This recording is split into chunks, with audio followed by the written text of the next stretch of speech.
I started reading this book today.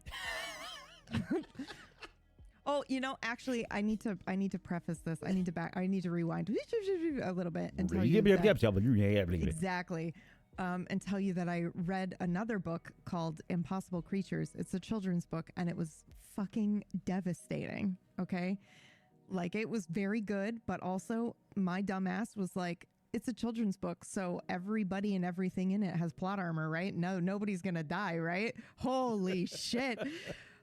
And then I remembered like the most trauma I've had in reading books was always, was the kids' books as a kid, where they just come out of nowhere. Brave Little Toaster syndrome. Brave Little Toaster, and people are dead and things are dying and it's sad, but it was so good and I highly recommend it. However, it is also, like it's like very, I mean, it's still serious subject matter, but it's still a kid's book, so it's like written in a way that it feels like it's, I don't know, it's not gory and graphic. It still has adult themes in it, but it's not, it's like PG-18. Wait, no, 16. Already listed the maximum rating requirement to get into those movies in the theater. NC-17 is like the highest level one. Okay.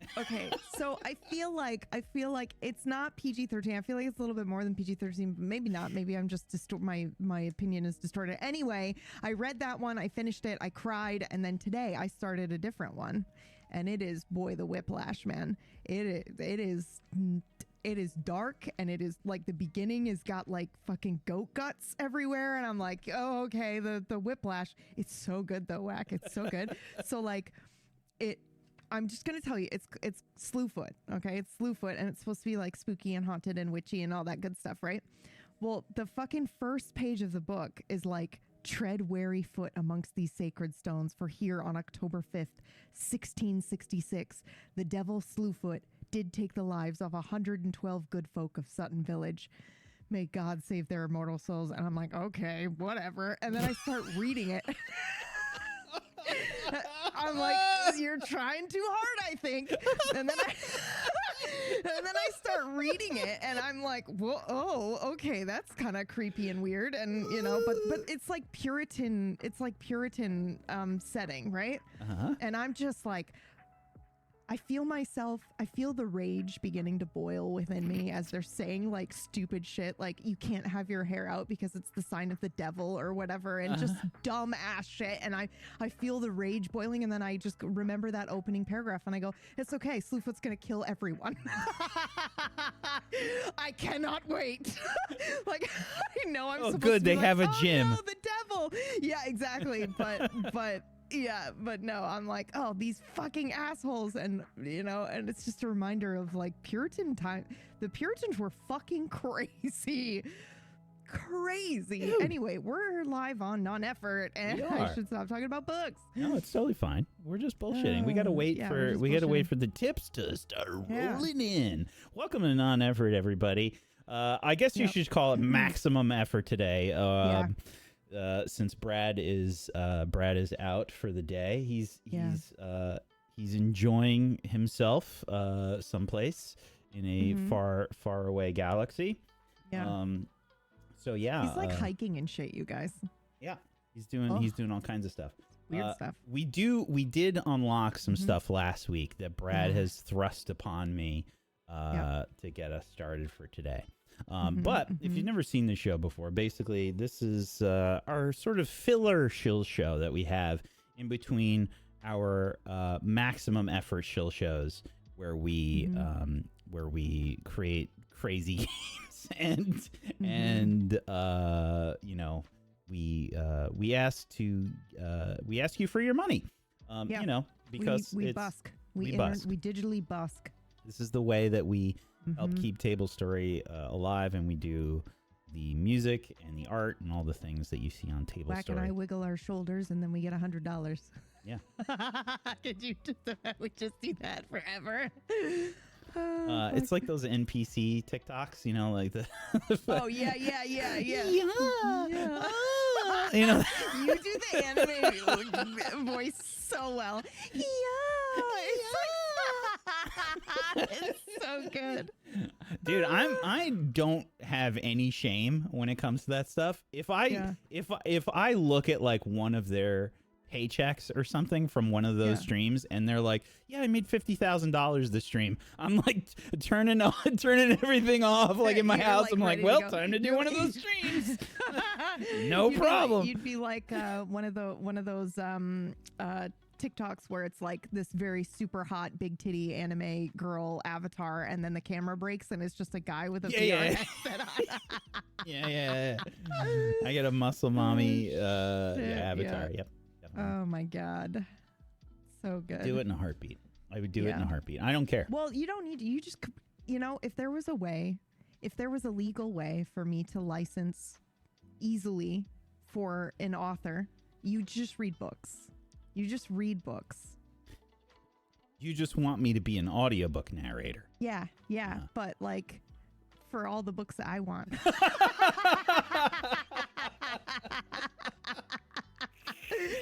I can't wait for you to read Slewfoot because I went to look for the audiobook of this, okay? And it's like a lovely British lady. I don't want that. I want the sound of the fucking devil, dude. I want somebody to be able to be like, immediately. You can absolutely do a good hot devil voice, Wax Steven. Do not pretend like you cannot pull out a scary demon voice. I feel like the audience for Slewfoot. I'm so curious, like what the normal audience is for that book.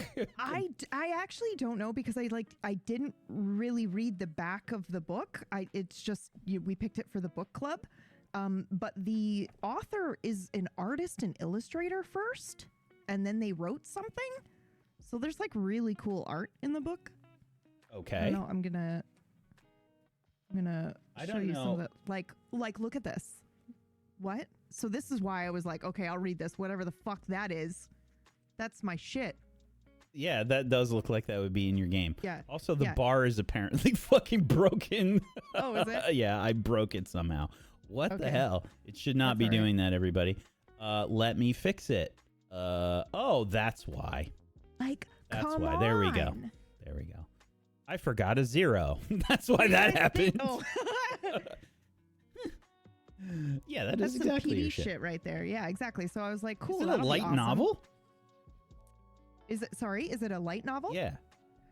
What does that mean? Well, because they have light novels in Japan, right? Like they have paperback novels, and then a light novel is something in between a novel and a manga.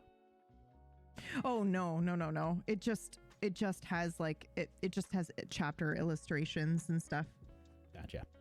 And then there's art in the middle because the author is an illustrator first, and then wrote that. And you can kind of tell a little bit with the prose, but it's still really good. You know what I mean? Like you can tell somebody who's been like writing for 30 years, and then somebody who sees things visually first. Gotcha. Like I can tell by the way that they describe stuff that they see things that I cannot. Gotcha. But it's really, really, really good.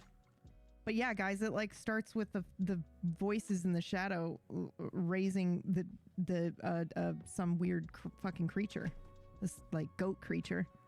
It's good. And then it switches to Puritan hell, and I'm like, fucking kill every one of these motherfuckers. I cannot wait, dude.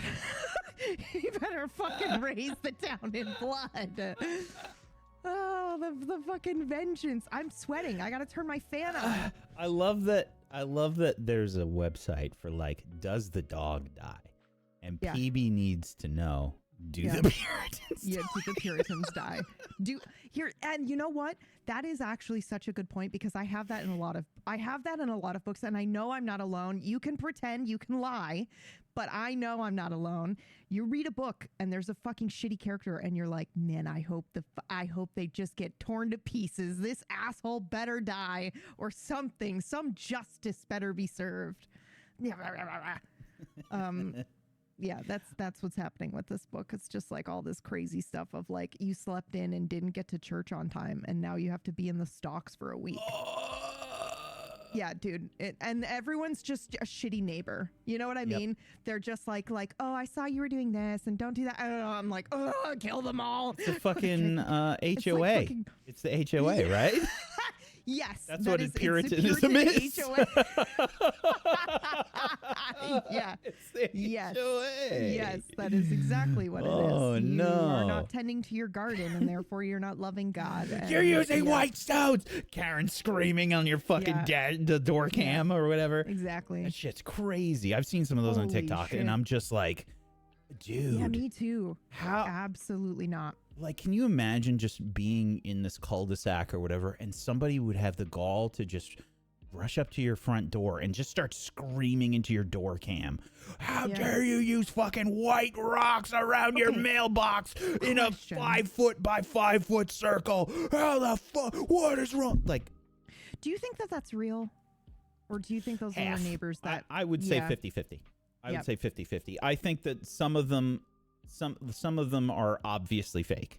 Yeah. Where they're like, they create these like really elaborate stories, you know, when they have stuff that's just like, yeah, this is the 5th time that I've been by, and you know, and they bring in like actors, you know, like they'll bring in like a fucking cop or something. Yes, we were coming by, you know, and it's like, dude, that's a costume, you know, that's not like a real police officer's uniform. Like, come on. Yeah, and then you've got the like rage bait, so people who are saying stuff that they don't even mean just to upset you, and it's like, I had a moment a couple weeks ago where I was like, man, now's the time. I'm too old. I am going to suffer severely when this shit really kicks off, you know, not being able to tell what's real or what's not real. But really close. Yeah. And so I did. I was like, I'm just going to uninstall stuff. I have Instagram still installed because I follow a lot of book recommendations. But I try to only go navigate directly to that stuff. And I still might uninstall it from my phone and only access it on the desktop, because then you're not stuck with that potential to scroll. Yeah.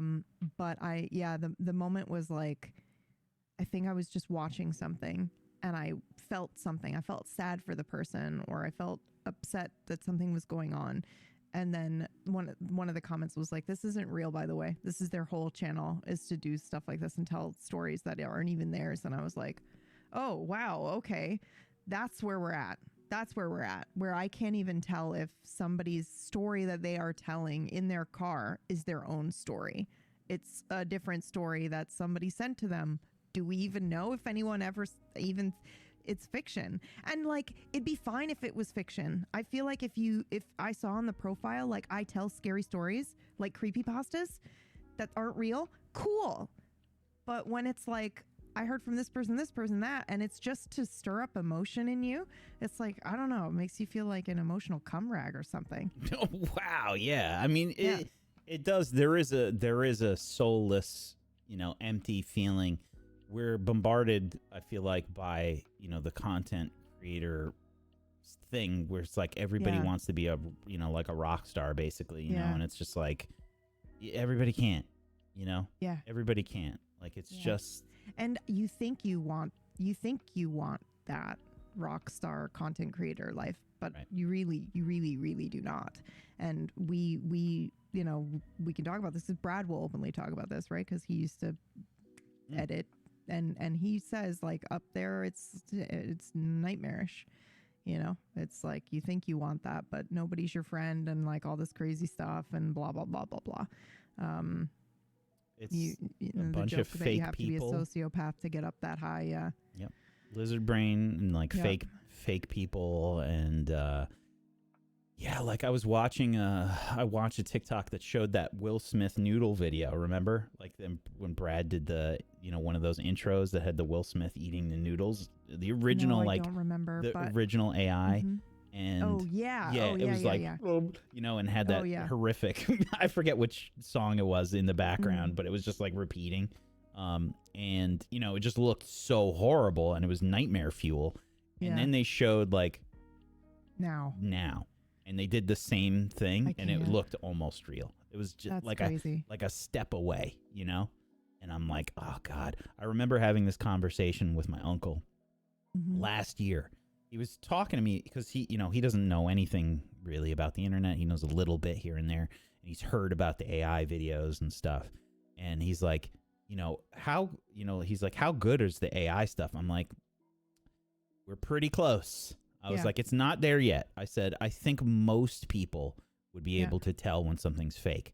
But now, a year later, we're at the point where, hey, it's getting close. Yeah. There's a few videos where I really have to look at them.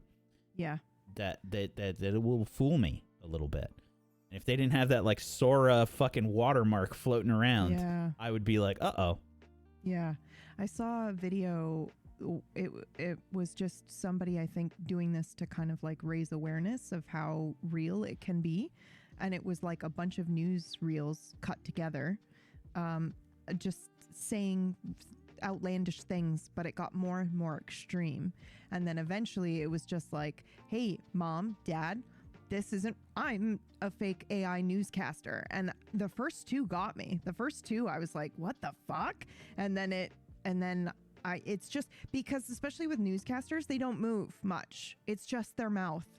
So you know, they can be standing there with a microphone out in front of a fake scene, and you just, it's crazy.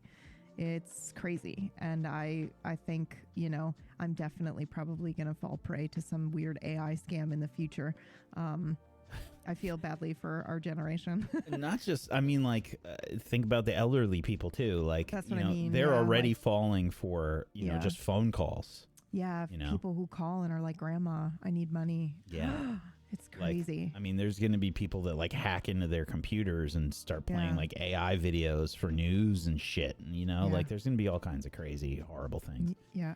And there's already this more insidious thing that we don't really talk about. We talk about the upfront AI stuff, you know, and how things can be easily manipulated, but we don't look at the way things are being subtly manipulated, the way that the content is kind of, you know, geared towards what you already like and is kind of isolating you and putting you in this kind of echo chamber bubble where you only see specific stuff, or you only see certain types of news, or even that news is very leaning and has oh my gosh, look at that. It's a long time viewer, Brad Wodo calling for the first time.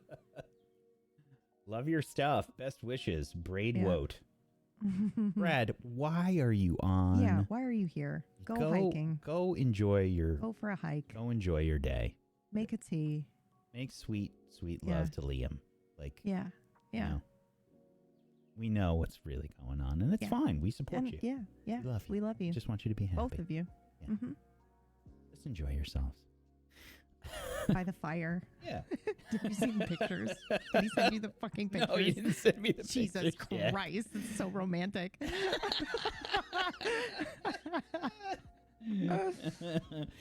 Oh, God. All right. We should probably hop into some of the stuff we had from last week. All right. Because we didn't get to it last week because Brad somehow thought that he would get away. I don't know why he thought that. I don't know why he thought that. Like, in every show we've ever run, it's hard to get all the questions into a round table. For sure. I don't know what the fuck he was thinking. Yeah. Ridiculous. I think he imposter syndromed himself. Yeah, exactly. Imposter syndromed himself. So nobody's going to have that many questions. And it's like, oh, you only made the coolest show that we've seen in a really long time. Of course, everyone's going to want to ask you questions, you nut. Yeah.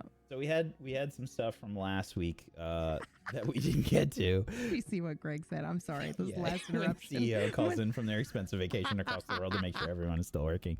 Yeah. Yeah. He's like, did they actually fucking do non-effort? Or did they non-effort into existence? Yeah. Did they cancel it and hope I wouldn't notice? Okay, so let's see. We have our first thing from last week that we didn't get to talk about. And let me see who actually said this, because like an idiot, I forgot to actually write down who said what. We had a question about building NPCs, creating them for specific places versus NPCs that can be reused in other places if needed. So I think the question here is, how do we create NPCs, and like, you know, do we create them any differently based on the situations? Do you want to go first? Trying to find who's doing this, so no, you go first. Okay. Well, I'm trying to decide if I reveal a thing, but I think it's cool, so I'm going to do it. I think it's cool and it's relevant, and yeah, that's what non-effort is for. So usually when I think I may have asked this. It was a question from Gary. Yes, it was Gary. It was. Yeah, okay. So when I go about creating NPCs, I'm sorry, could you read the question again just so I make sure that I answer it properly? So Gary specifically said building NPCs, creating ones for specific places versus NPCs that can be reused in other places if needed. Ooh, okay. So I don't really reuse NPCs, do you? Unless they're like special nods. Yeah, there's special ones. I mean, like Kalugi or something. There are special NPCs you've had. Well, yeah, but I mean, that's what I mean. That's a special circumstance that those I will reuse. Dude, well, maybe that's what Gary's trying to say. Now? Hold on. I have to tell you now that through the entirety of Deathless, the one episode where you had to go somewhere was the episode where they mentioned Jazz. And the whole show, I have been waiting for them to go meet the spider lady, right? Because it's Jazz. And I was like, Wes going to be so happy. But they never fucking went. They did the whole 48 goddamn episodes and never went to see her. And I was like, oh, okay. It's only Wax's favorite NPC ever. That's fine. I tried. Thanks, you did try. Deathless cast. You but fucking... Yeah, no, it just happens. But NPCs. So how do I go about making NPCs for a specific place versus something that is reusable? I will reuse NPCs if it's like, applicable, or if it's like a cool nod, like, Rufus or something from, Wild RP. We kind of ported him over here, and now he exists in my head. There's a version of him that exists in the other world, right? And he may be reused in the future, or, but it's because it would be applicable to the story. It's not really like a reskin or anything like that. So I don't usually do that, if that's what you meant, Gary. But in terms of creating NPCs, I want to tell you guys something super cool. So this I think Gary said specifically, like, plan was for a tavern in town 1, so you move them to the tavern in town 2. So you don't waste an NPC. Oh, yes, 100% I'll do that. As long as it's not like they've met him already. I make everything actionable or movable or modular, everything. So Tavern 1 is just now Tavern 2. You know what I mean? Like if something was going to happen in a tavern, but usually I'll try to design stuff so that it doesn't have to happen in a tavern. It can happen anywhere. And then it's like wherever they go, then that thing happens. And that makes it easier, for me to story tell in that way. So yes, Gary, to answer to your question in that regard, absolutely. If I make a very cool NPC that I want them to kind of run into, in this one area, I will pick it up and move it, no problem. Unless it's a situation like, Jazz with Deathless. I didn't move her because she is there for a reason, and she is like important to the overarching area. So I couldn't really move her. But yeah. Well, luckily, the location is movable. Yes. The location is kind movable. of you almost like you hedged your bets a little bit. Yep. With that. I think that I do both things. Of I will make stuff that people will never run into. Yeah, I do that too. And like I'll make NPCs that the characters will never run into. My general process for like NPCs in general is I think of a thing that I need in the town or that I want in the location or whatever, and I will build an NPC based on that need. So it's like, oh, I want the players to be able to shop here or whatever. So, obviously we need some NPCs for shopping because they're going to ask this person's name every single time. It's like, oh, what's your name? And my brain shuts off when people ask me for character names during a show. I don't know why. If I have to come up with like stage thing. Yeah, I guess. Like PB knows, like I'm pretty good, like coming up with names just in general. 100%. But during Not the when show. you're in the show. My brain's Yeah. like, "Ooh, I can't do it. Jack. Yeah. Jerry. Keep it super Brad. simple. Yep. And what I'll typically do is just base it on the location's needs. So I'm like, okay, I'd really like for them to do this thing in town. You know, if they start looking around town or whatever, I might try and do some kind of foreshadowing where I give them a little hint that this thing exists, and then they'll be intrigued by that and then go check it out. Yeah. But otherwise, like, I'd say a good majority of the NPCs are one-offs for me, but it really depends on the show and what I'm trying to do.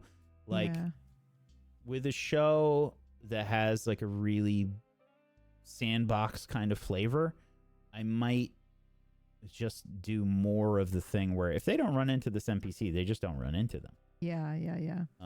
You know, I there's been plenty of stuff for main character, for example, that they just didn't run into. You know, based on a bunch of different choices, they just won't run into stuff. So again, I'll build it based on the need, and a lot of times the NPCs are way simpler than you imagine. Like, I'm not writing a ton of stuff for an NPC. I'll usually just write, like, maybe just, like, what they're about or, like, what their goals are or something. And, like, maybe a secret about them. That might be, like, what I would keep written down. And then I'll improv the rest. Ooh, a secret is good. I like secret. I like adding secrets to NPCs. Secret is really good. Yeah, like, or like a secret want or a secret because you can build off of that during improv, right? It's like, yeah, absolutely. If you have the secret and they're like, you know, then like if the town is like a little boring or something like that, or like the group isn't interacting with the town, I might do something where it's like, oh yeah, this NPC's acting a little shifty, or, you know, something like that. Something's off with them. And it might initiate conversation, and then you've got that secret that you can potentially throw out. Yeah, and then also just the idea of creating an NPC that has something that he doesn't want the party to find out is pretty cool. Yeah, there's a lot you can do with that. Yeah, so nothing super complicated for me. If it's a really, really important NPC, then I will definitely do what PB said. Like, they're essentially an actionable, which is a character that I'll just transport that I need to. I mean, I do that plenty of times. So for me, it's like, it's really dependent on the show. It's really dependent on the situation. If it's a sandbox thing and it's not a super important NPC, I mean, I'll just kind of leave them behind a lot of times. Because they have to also be kind of thematic for where they are. So if I use main character as an example, we've got very different locations all across the map. I can't really... If they go to a completely new country, the NPC probably won't make sense in the new country. So they get left behind a lot of times. Yep. And it's just the way that it goes. So they get built based on the show, primarily. I think that's my answer. That's a good answer.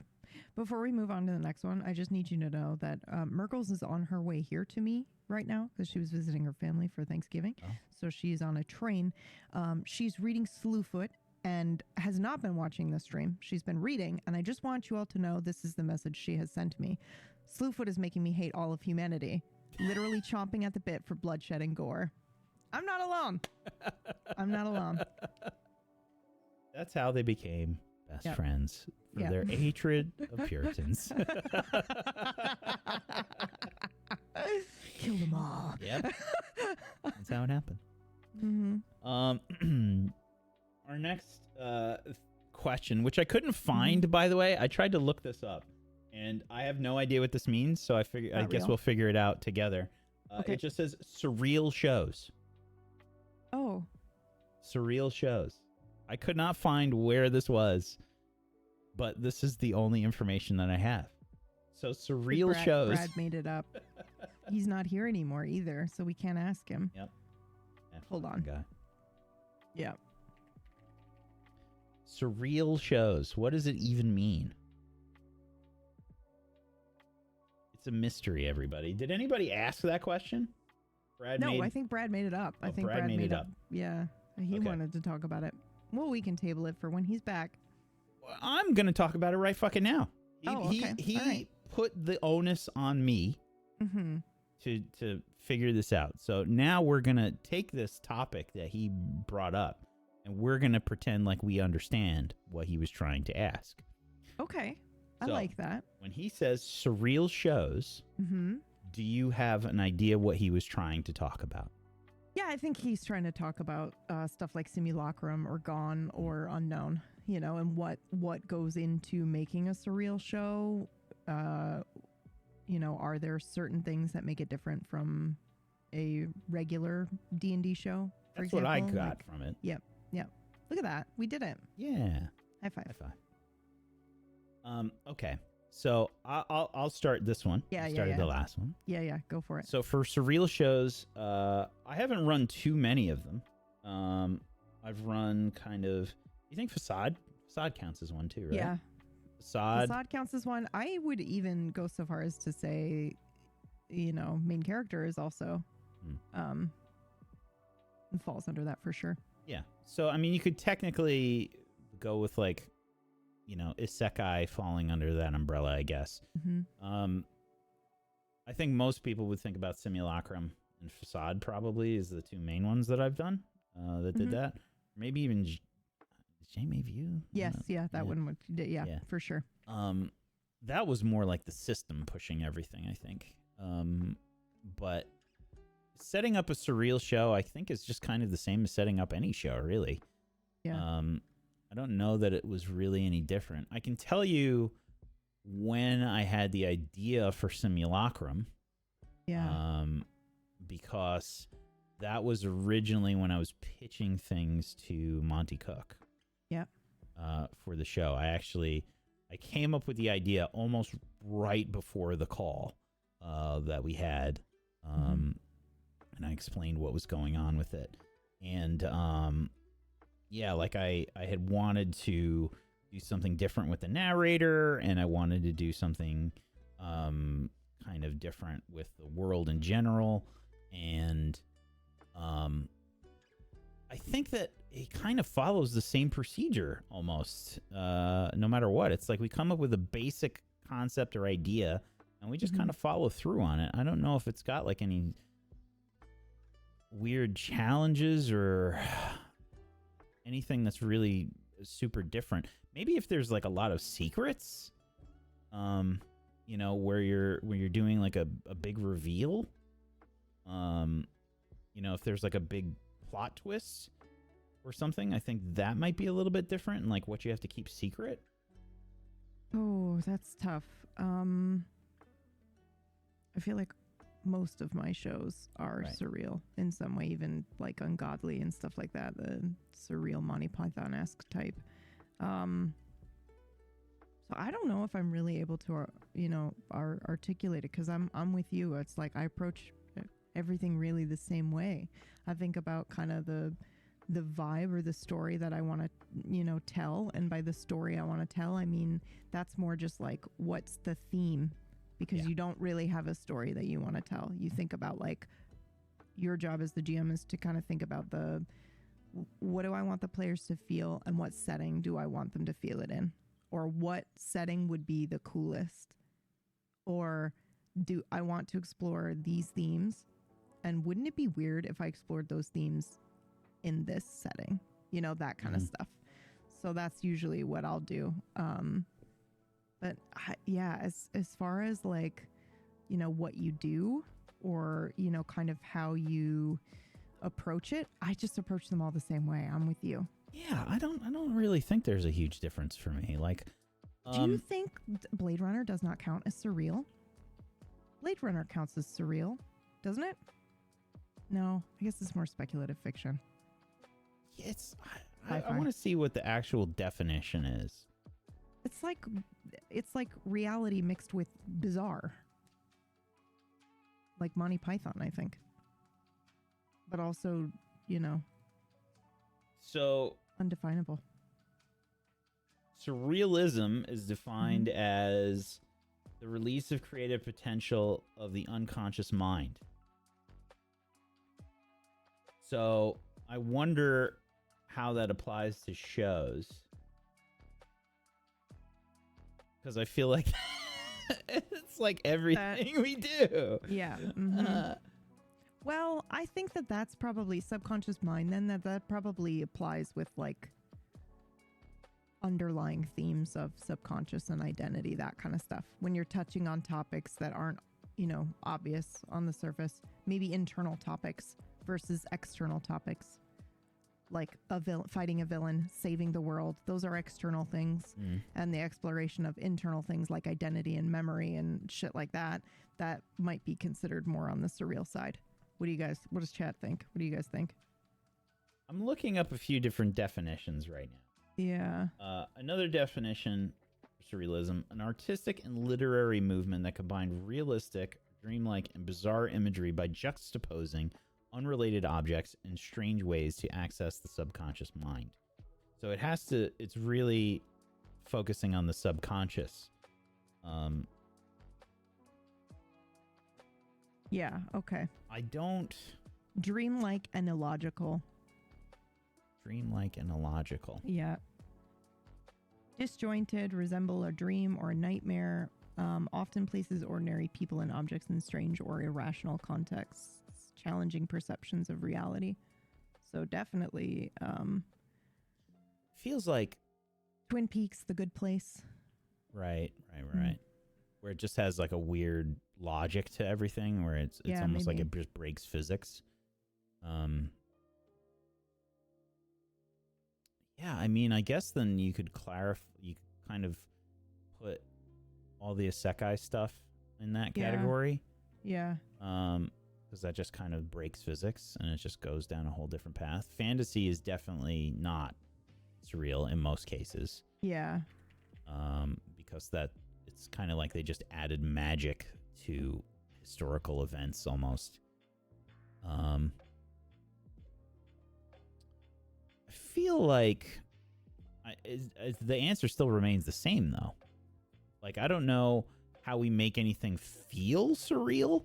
Maybe it has to do with our exposition and the way that we describe things.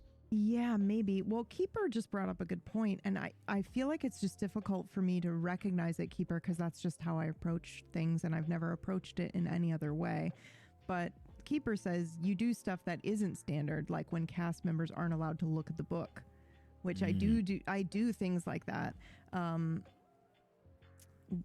the question is, like, can I articulate why I do that? Because most often it is simply an instinct. Like, and I know that in the other world, in the system I'm designing right now, I specifically went into it going, I need to, and there is no other option. I need to design this game in a way in which they read this line and then I say, stop reading and leave it up to your GM, close the book, boom, and they still understand how to play the game. You know what I mean? Like, I really wanted, there to be a mode where you go in and knowing nothing, because I think maybe that kind of like fear of the unknown, or knowing kind of the general idea, like, ooh, I'm playing an alt reality kind of type game where there's some magic and like there's some horror elements to it, but I don't get to read the book, is kind of like, and obviously I didn't want them to read the book and gone, because it would have just spoiled the reveal of where they actually were. And so that, but I am very protective of the player experience. I guess that's because when I go into it, that's what I'm thinking. Actually, now to answer your question, the way that I will design a show is I will say, what themes do I want to explore, and what would be cool to feel with my players? What do I want? How do I want my players to feel? And so then when I go into, okay, well, where do I put them? Where's the weirdest place to start a fucking show? A DMV, like just like a bizarre, like, why the fuck are we in a Puritan DMV? America? Well, yeah, exactly, right. or there's other reasons why it was a DMV, but like Florida's good too, Gary. That's a good one. Yeah, Florida's great. That's a great one. In the swamps, you're in a boat. You wake up in the boat. The moon is high. It's dark. It's cold. There's mist on the lake, and you have no idea how you got there. That's fucking sick as hell. Great start. I am always impressed by your ability to toss the players into the deep end with a plan. Like you still have this plan of when you're going to do stuff and like how it's going to happen. And I don't think I can do that in most cases. Like I don't think I'd have the gall to just be like, yeah, don't open the book. Don't look at anything. I don't know if I have that in me to just be like, no, you can't fucking. Yeah, don't do that. Don't do that. No, you can't look. You can't look at the book. What do you mean? I want to look at the book. It looks cool. The cover's cool. I want to look in there. What was also crazy about Gone was that only 3 of them weren't allowed to look at the book, and everyone else was. So they were like, "What the fuck? Why can't we look at the book?" Yeah. So yeah, that's kind of fun. Your master plan for that was great. Thank you. It was good. Thank you. I don't think. I guess main character is the most surreal, like mechanically. I wouldn't say the most, but it is up there. Well, Simulacrum and main character. And Facade. Facade was surreal as fuck, dude. I loved it. Dear God, I loved that show. I wish we had another season of that. I also had no idea what I was doing for like a hefty portion. That was so great. But see, okay, this is why I say you should run horror, except don't. You know, like do it, but also it's maybe not the first thing you try to run because it is difficult and you do have to worry about, you know, people being frightened and stuff like that. But all Whack had to do in the beginning, and I say all he had to do, but it's so much more than that, right? Because he's doing the music and the atmosphere and everything, blah, blah, blah, is let us sit and stew in the unknown for like 5 hours. I remember just sitting there sweating and being so scared and being like, oh my God, what's going to happen? And you can just let the players stew a little bit. You can let them cook themselves. And then you come in with the stuff. Or the occasional dice roll, and then they're like, "Why are you asking for a dice roll, PB? Why are you asking for a dice roll?" And I'm like, "No reason, no reason. We know you're lying. Yeah, just tell me what the dice say." Shut up and tell me what the dice say, bitch. Yeah. When I do horror stuff in general, I get worried because And you know, PB and Brad, I think, are a little bit like this too, in that we don't really have a lot of like lines and veils and stuff. Yeah. So like if I just let my mind go. Yeah. And I can really scare the living shit out of everybody. Yeah, for sure. For sure. I'm very good at being like really descriptive about like horror stuff. Like I can do expositional horror. Yeah. And I can really creep the shit out of people, but I lose track of everything else that's going on when I get into that headspace. Yeah. So when you can't do that when you're running a show. Yeah, you really can't. You can't. Yeah, you have to be aware of. You know what? I was just talking to Mergs about this the other day.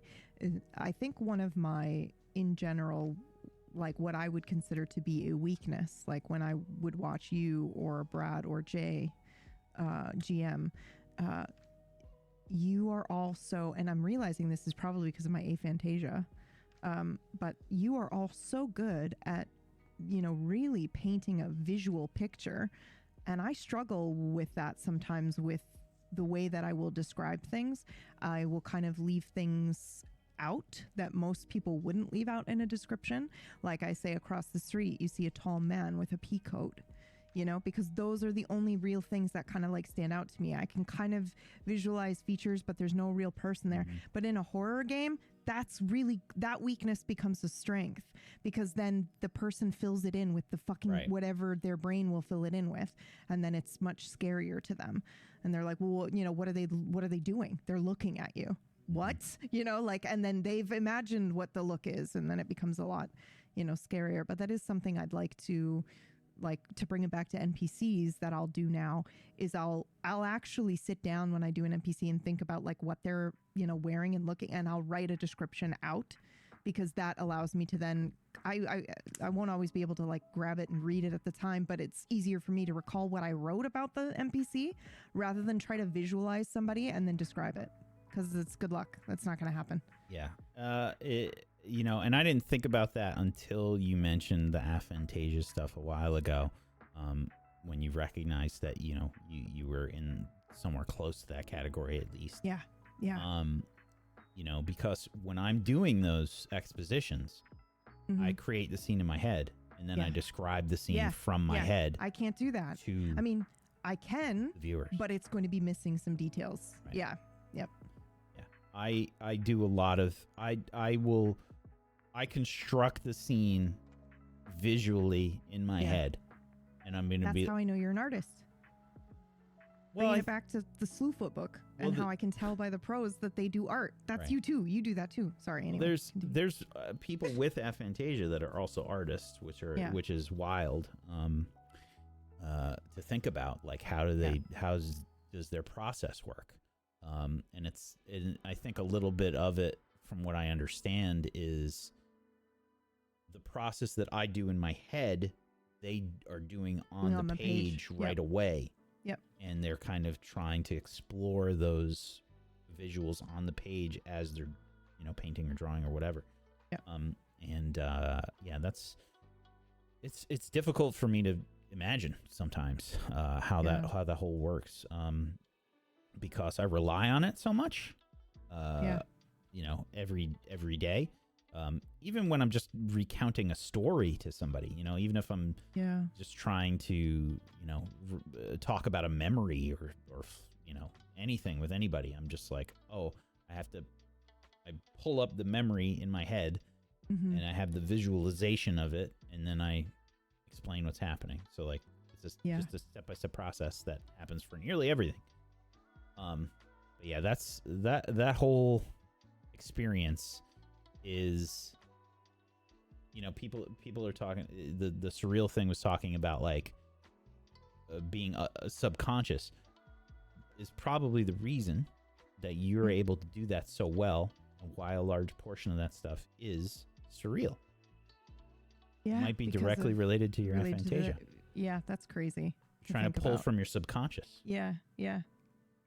That's wild to think about. Yeah, that's crazy. Yeah. That my whole process and my whole way of GMing really stems from, like, I think it stems from a couple of things. That's definitely probably one of them. But also, I spent a lot of time when I was much, much younger, like writing creatively on a forum with other people.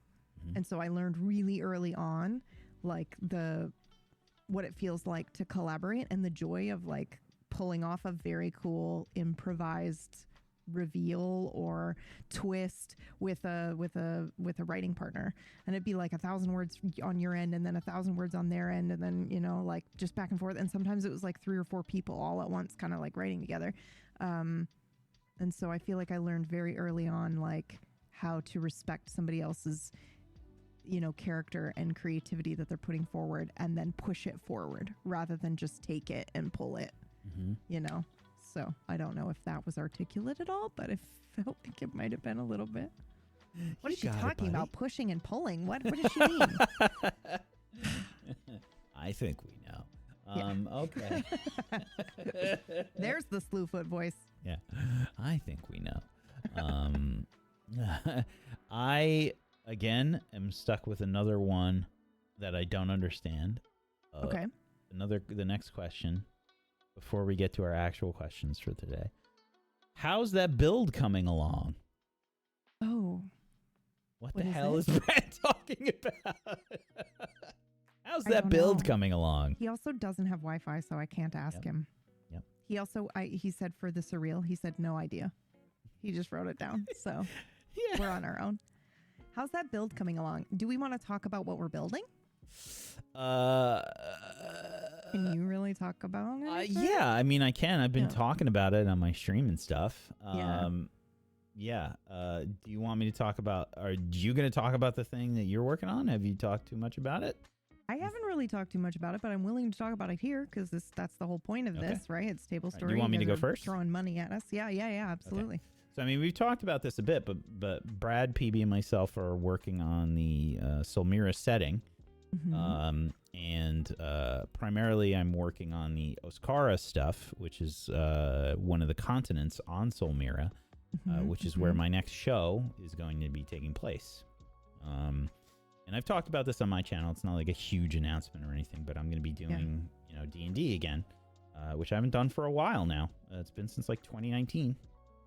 Can I tell them about the class that you made that I got really excited about, or should I shut the fuck up about that? Do you mean the subspecies? Yep.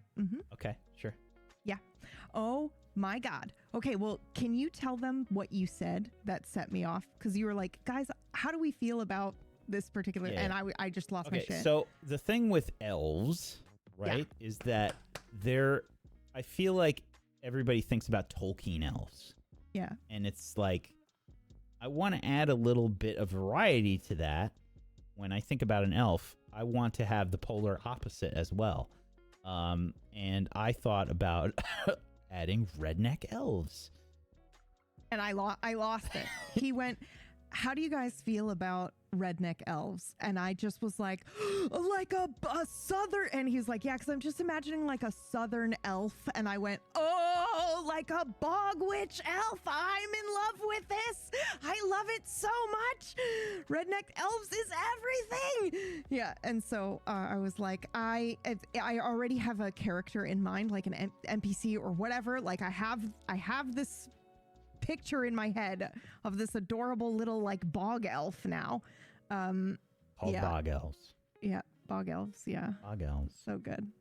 But yeah, he's been designing a lot of like subspecies and playable races, as well as like playable custom classes too.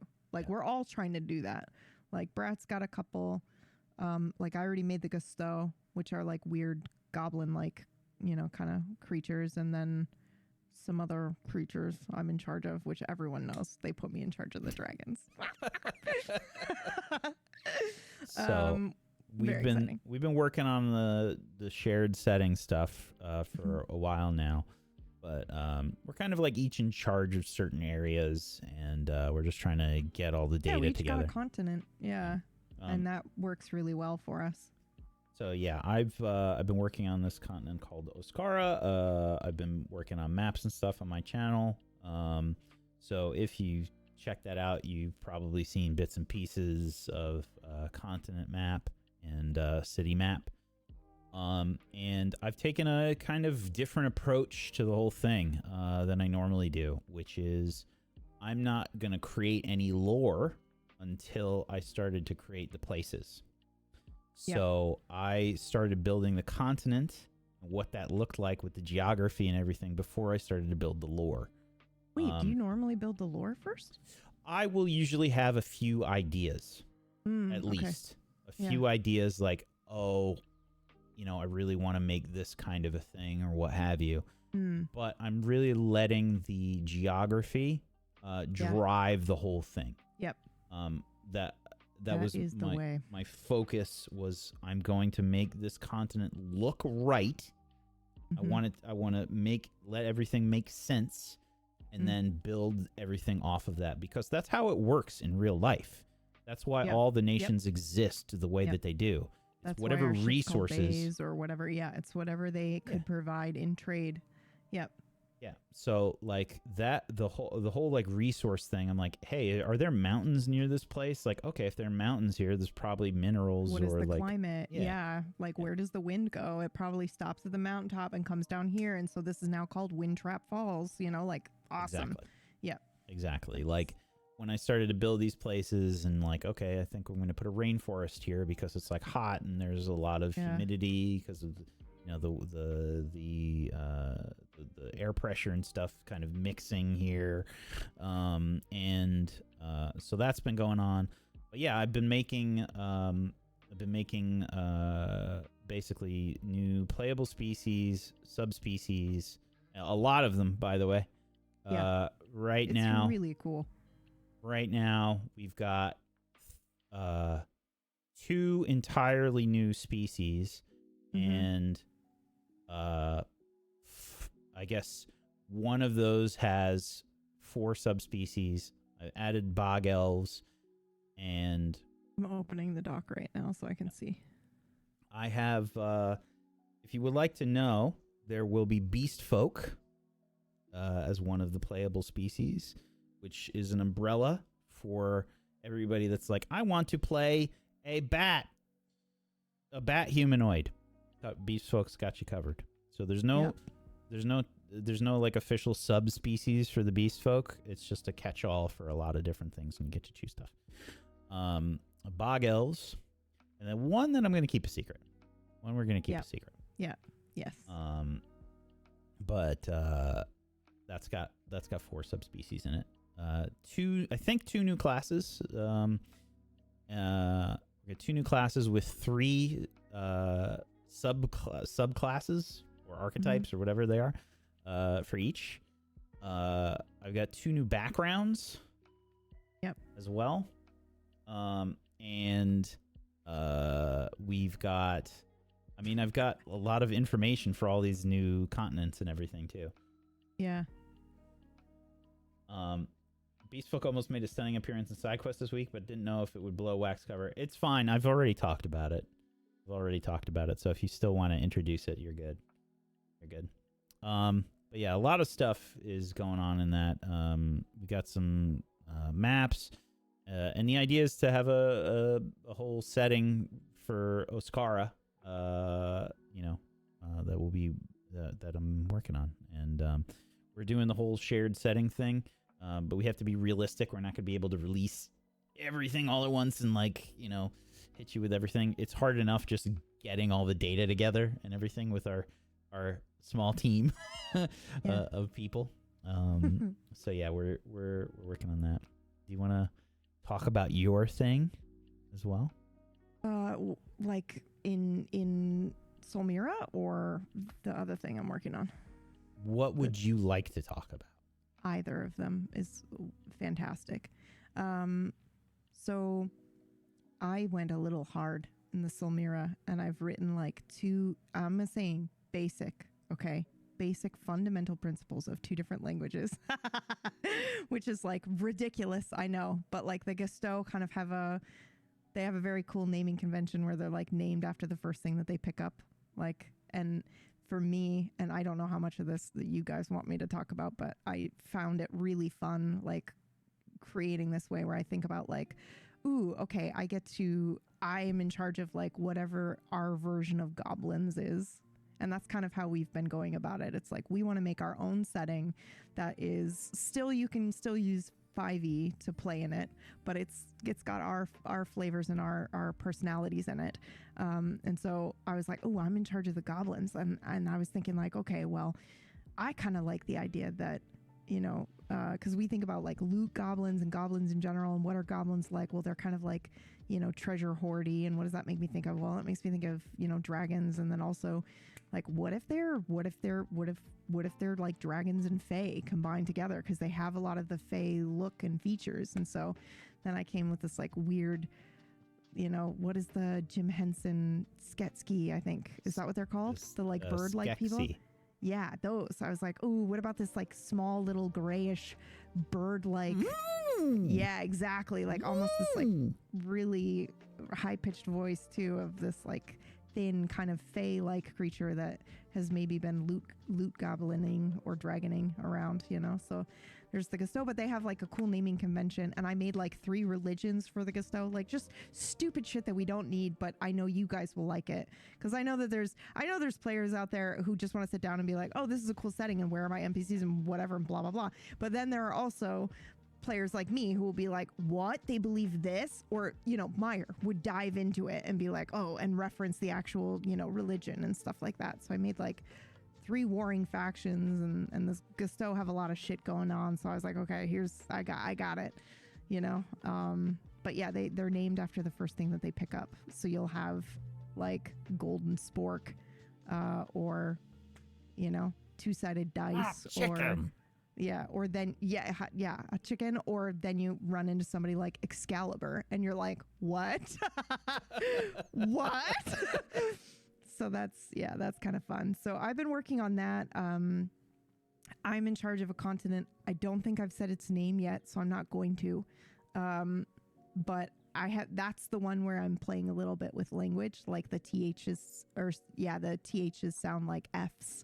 and stuff like that, little fun stuff. And I have the, you know, kind of like the map layout and where things are, and I know the main religion there, which is weird now that I'm thinking about it, that I started both Gusteau and you know, this continent with like, what do they believe in this area that makes them different or makes them stand out? Puritans. No, Jesus, kill them all. Oh, I cannot wait. Should I just skip ahead to where Slewfoot is like the, you know, like prominent and out and killing everyone, so I don't have to suffer through the hardship of putting people with forward-thinking minds in the stocks for not saying bless you to someone on the street when they sneeze. Anyway. Yeah, so there's that, and then obviously everybody knows I'm trying to fucking, you know, it's been like 7 years and I'm just trying to bring it home in terms of Otherworld and finally finish that. I will say that PB has done a lot of work, especially recently, an insane amount of work, and I've seen a decent sized chunk of it, and it's good shit. It's good shit. Yeah, thank you. And Whack, like, you know, it's like those things that you hear, you know, Steve Jobs and other people talk about, where it's like everything was the perfect setup in my life to lead me to this moment. I kind of feel that way about Tablestory, because I was able to sit down with Whack, and if you guys don't know, Whack has like layout history. Like he used to do that. He's very good at that. He enjoys that. So as I was able to sit down with an alpha version of the book that I made for the players of Dumb, which I can now talk about because everybody knows. So I basically like just slaved for 3 or 4 weeks to give them a nice looking like PDF with the rules, with the alpha rules in it. So that they had something to look at. Because in Deathless, we did a lot of playtesting, but they didn't really have anything other than me saying, okay, this is how we're going to do this and this is how we're going to do that. And I went, okay, well, this time I'm going to try to give them something to reference and look at. So they have this fucking bad baller PDF of the alpha version. And my hope is that I can kind of finish an alpha version for you guys. This can be the alpha version for you guys to play at the table as well before we do like the official version. But anyway, I was able to sit down with Whack, and he was able to go through and explain stuff to me and be like, you know, you should do this or move this here, or, you know, and I was learning so much because he's got the background in layout, and you know, it really kind of feels like the three of us have it. We're so lucky that we think very differently, but we're on the same page. But we also have different backgrounds that really help lift each other up. Well, we all have art backgrounds, really, but different kinds of art backgrounds, right? Yeah. Mm-hmm. You know, like I mean, I didn't go to school for graphic design. I was actually pretty bad at graphic design, you know, in school. Like my 2D and 3D design classes were, my teacher fucking hated me for 2D design.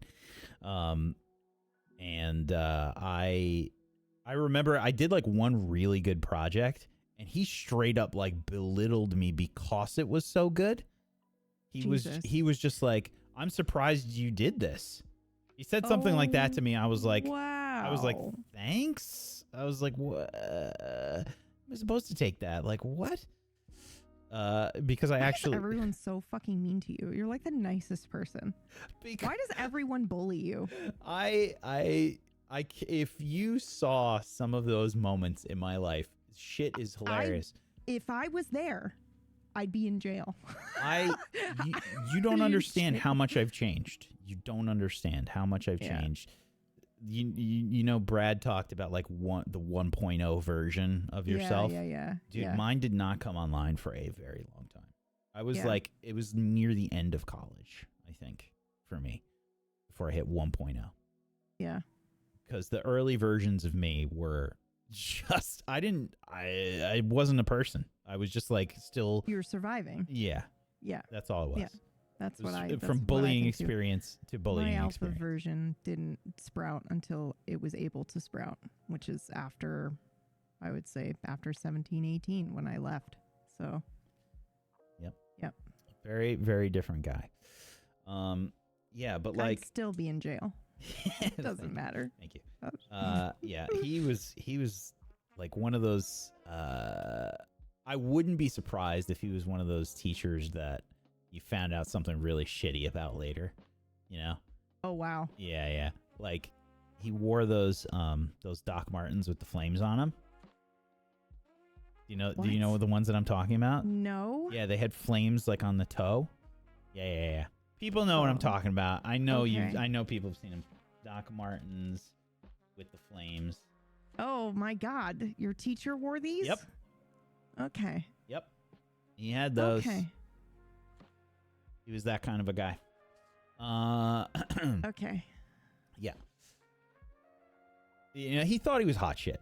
Like so much so that his shoes had just flames to be clear, on them. The shoes are awesome. It's combined. It's the shoes combined with how he treated Whack. Yeah. Where I'm like, okay, I think I know who this guy is. Yeah. So that was fun. Yeah.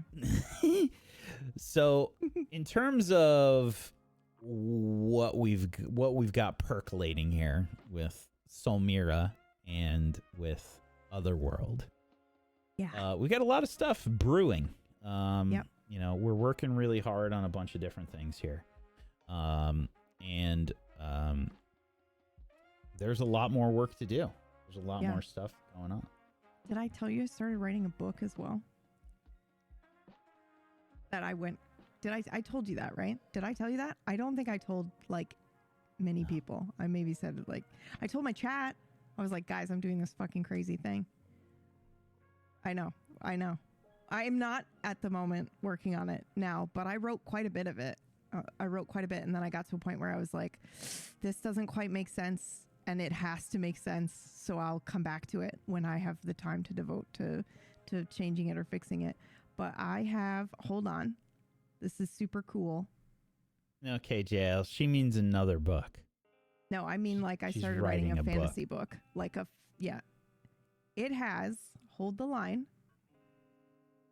And this is not the outline or the other versions of the draft. This is like the working manuscript. 22,000 words in it. That's pretty good, man. 22,000 words. So there's 2,500 words on a page. Is that right? I have no idea. Can't remember. But the whole project is 42,000. So that's like other drafts and stuff like that I discarded or changed. Do you want to know what the fucking Otherworld 250 is? words. 250 Jesus Christ. Page. So you've got right? How much? Oh my God. How much do you have? I have 22,000. 22,000. 22,000. Yeah, 22,000 words in that. Oh, the working draft. 42,000 in the whole like collection. So you've got 88 pages worth of book so far. You're almost at a novel. That's 12 more pages and you got a novel. That's pretty dope. Do you want to hear Otherworlds? No, you guys don't. You really don't. 102,000 words.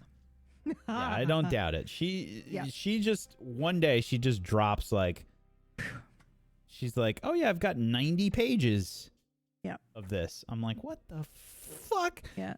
Like you got to understand, like PB's been talking about doing this for like a while, and I know that she's written ideas and stuff down, but to like actually show like the 90 pages down, and by the way, more, I'm pretty sure, than you had when you posted that. You've got way more now. Oh yeah. Yep. Yeah. It's like, how much of this do I want to say? Do I care? I don't think I care. It's like broken up into 3 different parts. So you've got the, foundation part, which is like the mechanics. Then we go into magic. Then we go into the lore of the world. So your lucky rabbit and shit like that. And then we've got the secret narrator section. Are you sure that's 102,000 words? Huh? Are you sure that's 102,000 words you said? Of the Otherworld project? Yeah, but that's including like all my drafts and stuff. Oh, okay. Yeah. I was like, in the book? Oh, no, wait. I was like, if it's in the book, that's 400 pages. No, it's not in the book. This like, includes what the fuck? This I was like my checklist. Okay. This is like my whole project thing. I have no idea how many words are in the actual PDF at the moment because I wasn't paying attention to that. The entire project has 155,000 words in it, but that doesn't count because that's just my Otherworld project. So that's got my Nocturne notes tucked in there, Deathless. So that you can't count that, but yeah. That's just so you are all aware. That's typically like if you start adding some of the show's notes and stuff together, that's kind of it adds up. That's what you get. Yeah. So if you're ever wondering like, oh, what are they doing on the days when they don't have shows or what have you? Yeah. If we're writing stuff, it can be like a few hundred pages worth of stuff. Like, yeah, like the maps and stuff that I've done so far alone for Oscara are about probably about 200 hours worth of work so far, at least. Yeah. It adds up.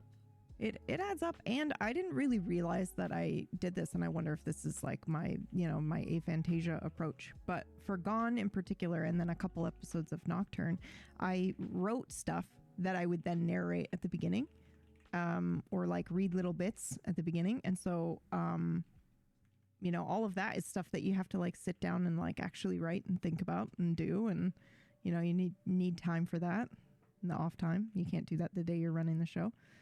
And then you got music and, art that you got to source and pay for and license and stuff like that. So it's a lot. It's a lot of time. Speaking of which, thank you everybody so far for the tips. Yes, thank you. We're almost at our first topic change. We're still answering like some questions and stuff that we had from last week's episode of Non-Effort. But thank you so much everybody so far for the tips. I'll just... Thank you so much to Aquastakes, Nightshade, Shadow, Riv, Anonymous, Raygor, Christine Plum, Anonymous, and Anonymous. Thank you. Oh, thank you. Ooh, wow. Thank you so much. Holy crap. Holy crap. Thank you, Anonymous, for a bunch of different tips there. Yeah. Thank you. Yeah. Thank you so much. Thank you. Yeah, this is how we feed ourselves and also continue to do this for you guys. So we appreciate it. Yes, thank you. Yeah.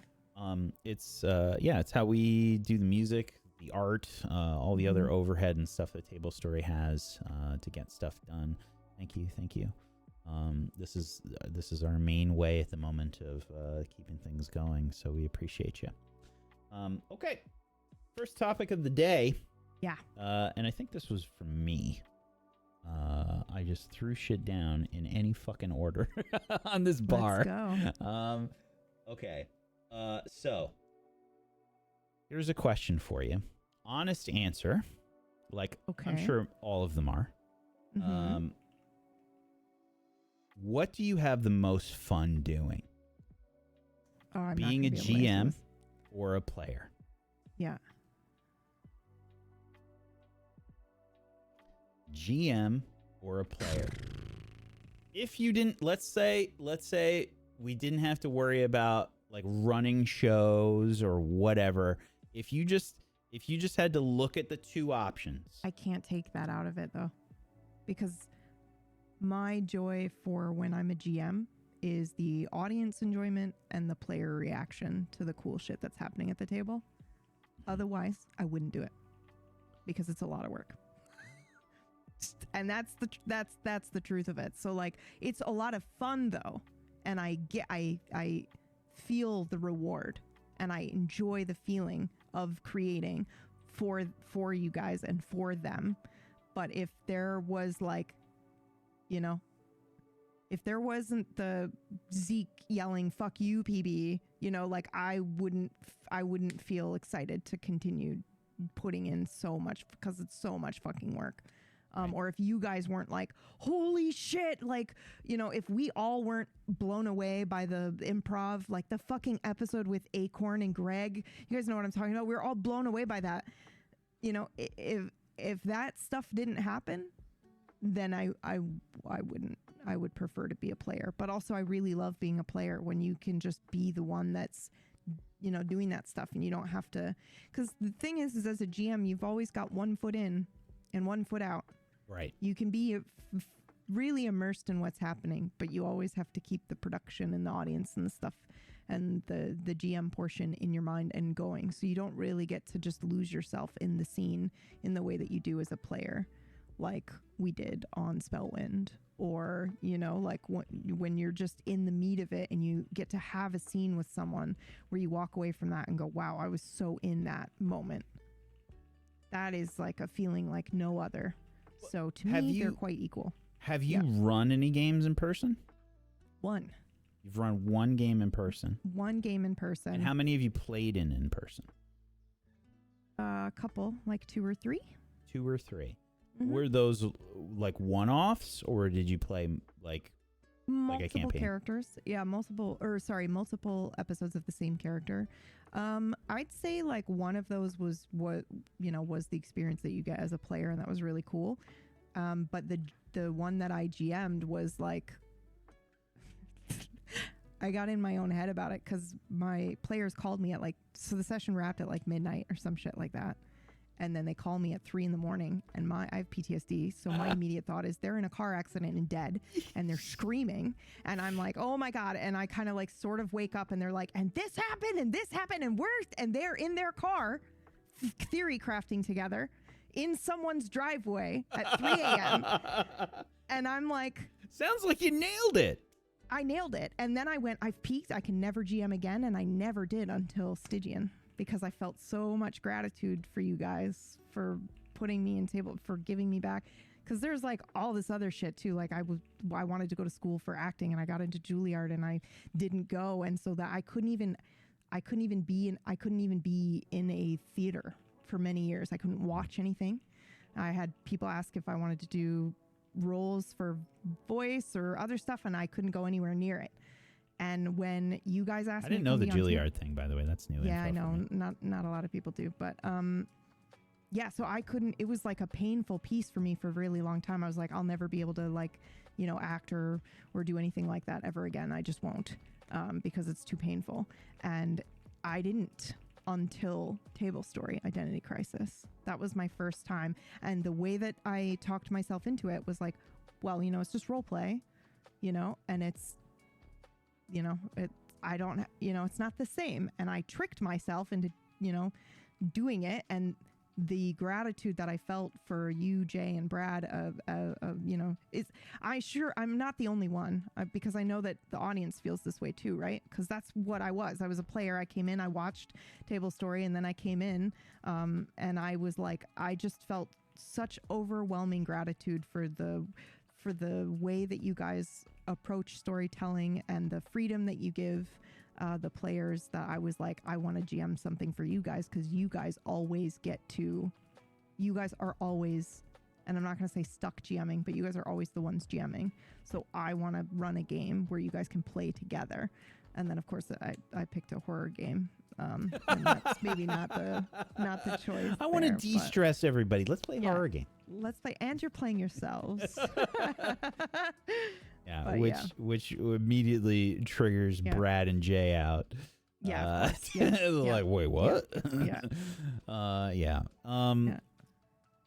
I have never played in a table game. I've GM'd table game. I've GM'd 3 table games, just one session, three separate sessions. But I've never played in a table game. So I only have my experience of playing online, and I have only done very few of those experiences off camera or like not streaming. I want to say it's like less than a handful. It's probably like 3 or 4 ever out of all of the shit that I've done. So pretty much everything has been on stream for me as a player. Except for Oracles. Oracles is one, right? Correct. Yeah. Yes. I'm sorry. I forgot about Oracles. That's actually, so that increases it quite a bit. But that was part of the reason I think that I didn't want Oracles to be on stream. Because I never got to do stuff off stream and just relax. This motherfucker showed up with a rigged Minotaur from Final Fantasy VIII. I screamed. I was so impressed. I was so happy. It was so good. Well, because it was.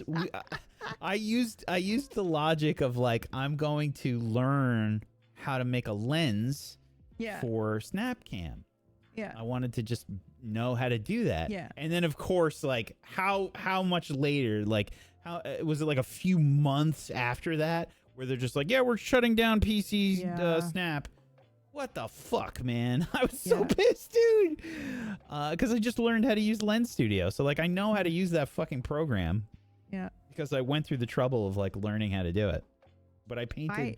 If Tablestory had, like, extra money, we would hire people to develop that. I feel like there's a huge need for that and, like, cool audio. You know, like we've got a program that somebody made for us, thank goodness, but we can't share it. So it's also just like, other GMs I know would love to be able to do stuff like that. But yeah, you showed up with a fucking rigged character. It was excellent. I also really enjoyed that, by the way, when Brad said we're not going to stream it. Yeah. I was like, at first I went, oh, really? Like that feels not that we need to stream everything, but it's just like, I know we're going to put the same amount of effort in. So, why wouldn't we? And everyone would enjoy it. And we're, Brad jokes about it all the time, but we're really not that different offline. Like it's, it's maybe our energies are slightly lower sometimes, where we're just like chill and, whatnot. But so, yeah, but then once we did the first couple of episodes, I was like, oh, it's nice to just kind of like have something for us. Yeah. It was cool. I like doing that. So Oracle's Rest, and I've got like again, less than a handful of other stuff that I've done. Yeah. So it's kind of a weird perspective that we've got, I think, for like GM or player, but I thought it was an interesting question because if I think about what I would prefer, including playing at a table. Yeah. I would say, so I feel like we're all a little bit of control freaks in varying degrees. I get like, if I play at somebody's table, if they're GMing and I feel like they're not doing a good job or something, I feel like my brain is going to be going a mile a minute. Like, it's going to be like, I wonder if we did this. What if we did this instead of the way that they were doing it? So I get stuck in my own head. So, like, it depends on, like, who's GMing. If, let's say I had a friend that didn't take any of it nearly as seriously as we do, like, do on Tablestory or something. I was trying to articulate. Yeah. Like if I have a friend that's just like very casual about it and they're running a modules are fine. I don't have anything against modules. If they're like running a module, but they're not like, they haven't, like if you go on TikTok and you see some of the shit that some of these GMs do and they don't have an audience, they're like sculpted shit. Wax Steven. Yeah. I just want a room with a fog machine and lights that I can GM. Yeah. Like, there's GMs that do that. They don't get any accolades. 100% do that. They don't have any accolades except for the 4 or 5 people at their table, right? Yeah. They don't have an audience.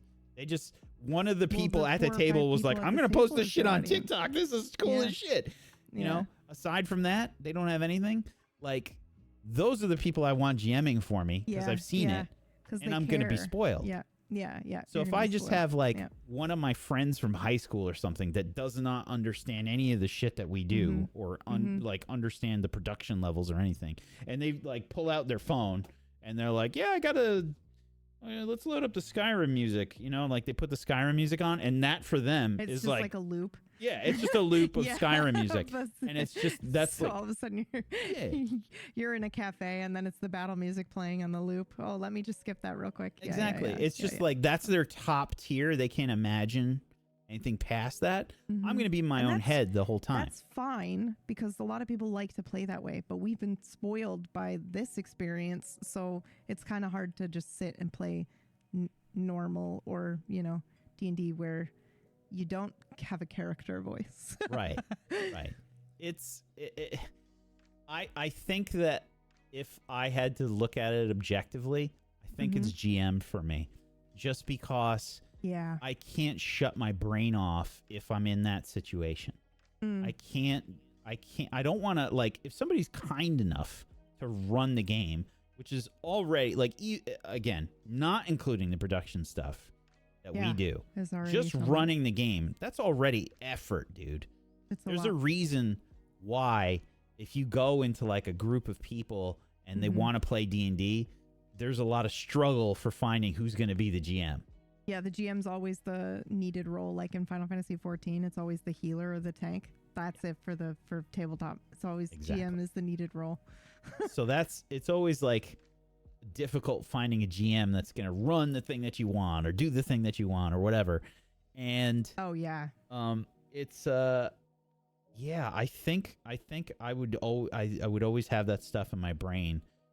And there's a trust that I think that we kind of all have, where if we're in a game or something like Oracle's Rest or whatever offline, I'm not feeling that way. It's just, I'm fine. I can do that because I know Brad's GMing it, or I know PB's GMing it. Yeah. Or, you know, one of our other friends is GMing it. I know they're taking it seriously. And that's the experience I want to have as a player, because that's what I provide to my players. Yeah. So that's the effort level. Yeah. So we're probably a bit like spoiled on it, I think. Yeah. But we just like to try hard. That's just the play style we prefer, to use a Brad term. The fact that Whack brought this up immediately after Oracle says everything. Yeah, what a shit show that was, right? Okay. He must have missed the part where we were complimenting him. Yeah. And Oracles, which is good, actually. Taking a break from listening to us ramble. Why are you here? You don't need to be here. You don't need to listen to this. It's just him and Liam by the fireplace right now. Yeah. He's just sipping on some hot chocolate. Playing footsie. Yep. Okay. We've unlocked the next topic as well. Mm-hmm. And this one comes from the last Socratic. And this was a really good one, I thought. Yeah, I think so too. And this was, how do you imagine your ideal table story con going? Yeah. Okay. Where is it? What kind of venue? What other cast and production people are you hoping to meet? What activities are available for attenders? Okay. My initial reaction is not some fucking convention ass floor. I hate that shit. Convention ass floor. Yeah, no asses on the floor of this convention. No, the stupid. It's just like, I don't know. I'm not a fan of that. I think I would prefer. I mean, I guess it depends on how many people sign up to come to this imaginary table story con. But let's say that we've got, I don't know, how many people normally go to a TwitchCon? Oh, just like scale it down, right? 50 to 75,000, I want to say. Jesus Christ. Okay, well, it wouldn't be that big. Let's say it was. Oh, no. I can't plan for that. 50 to 75,000. I'm too stressed already. I'm too stressed by that. No, that's not happening. I would much rather do and I'm not kidding. I would much rather say we're doing a table story con and there's a limit of like 333 tickets for that. And then we'll do another one a month later somewhere else, just to keep it small, because otherwise we lose the ability to keep it intimate. And in my opinion, my PB's dream table story convention is one where we get to like fucking rent out a castle or some shit. And, you know, then we can all be there. We've got some games. We've got people running games. We've got people, you know, that way we can still sit down and run an episode of something for you guys and have a live audience. That would be so fun, you know, or, you know, be able to run a panel and talk to you guys, you know, and trade books, or, you know, play different games or something, or we hire other GMs to come in and so that we can all play, you know, that kind of thing. I don't know. Renting out a castle is a wild idea, because there's no castle that would have enough space for anything close to a decent amount of people, right? Yeah. You're planning the friendcation. 300 people. There's no castle that would. Well, no. You would do the like convention at the castle, right? Right. And then but we still need enough space nearby. for people to come in and do events and things. Yeah, that's true. I don't know if there's enough. You don't think that's enough space? I don't know. I mean, I don't know. This is how I find out. That's why they use convention floors. Yeah, primarily. Yeah. I mean, I think it's just to deal with the number of people, and plus like fire hazards and stuff. I think all the logistical crap. I mean, it's cool as shit. Don't get me wrong. Yeah. Castle idea is dope. I mean, especially if we have some way to launch somebody in a catapult. Puritan villages. To bring it all the way back. Well, if there's a working, also the additional bonus of that is PB knows how to make trebuchets. So I do actually. Yeah. I cannot believe you remember one of the events, because it's the most ludicrous skill I've ever heard. It's stuck in my brain. It's stuck in my brain. He was like, "Yeah, I know how to make trebuchets." 3 years in a row, motherfucker. What the fuck? Trebuchet? She knows how to make a fucking trebuchet. It's hilarious. Yeah. Brad's always talking about engineers and shit, like in his channel. He's always like, "Yeah, well, they're an engineer." I'm like, "Dude, PB's a fucking engineer." No, I'm not. You know how to make a trebuchet. What is an engineer? Well, more importantly, I know how to make the trebuchet hit the mark. That's what I won the championship for. Was making sure that it hit a mark. So if many feet away. Yeah, if we do get this castle, the plus side is PB can build a trebuchet and launch. We could ride in the trebuchet. I could build it so that we get in it and then it's full on. I don't know. You fall into some jello or some shit. That's fun, right? Yeah, we can. People like that. We can launch Gary at a target from the trebuchet. Put dragon wings on him, and then Gary just shouting something in Scottish as he flies over. He's telling the D&D story as he's getting fucking launched at a target. I am Asimov. Oh, Christ. So good. The castle idea is cool as shit. I mean, I don't know if even if you do it as the place where the events are and it's not like a hotel, I don't know even if you could rent multiple castles, I don't even know if it's possible. Because I feel like even if you had like 1,000 people, even if it was 1,000 people going to the con, which, I mean, how many people does Gen Con have? Gen Con has like 125K or something fucking crazy. Yeah, because I was thinking like 300 or something. Yeah. 300 or maximum, right? But maybe I just have no concept of how many people would want to go to a Tablestory convention.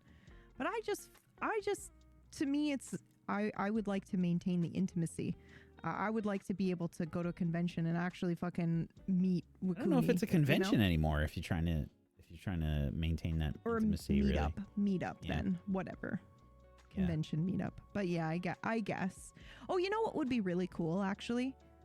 Now that you are stressing the word convention, what are the like things and activities? Like obviously there's tables and games in which we can play and stuff like that, but it'd be super neat to have like a panel of the artists from Tablestory as well, and like have art from the shows and stuff for sale that they'll sign and stuff. Oh my god, that would be awesome.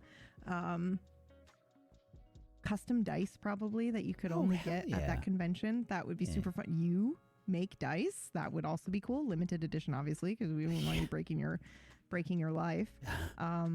But yeah, that would be super fun. I mean the castle thing is a brilliant idea. I feel like for me, I would do something like that where that's part of the convention.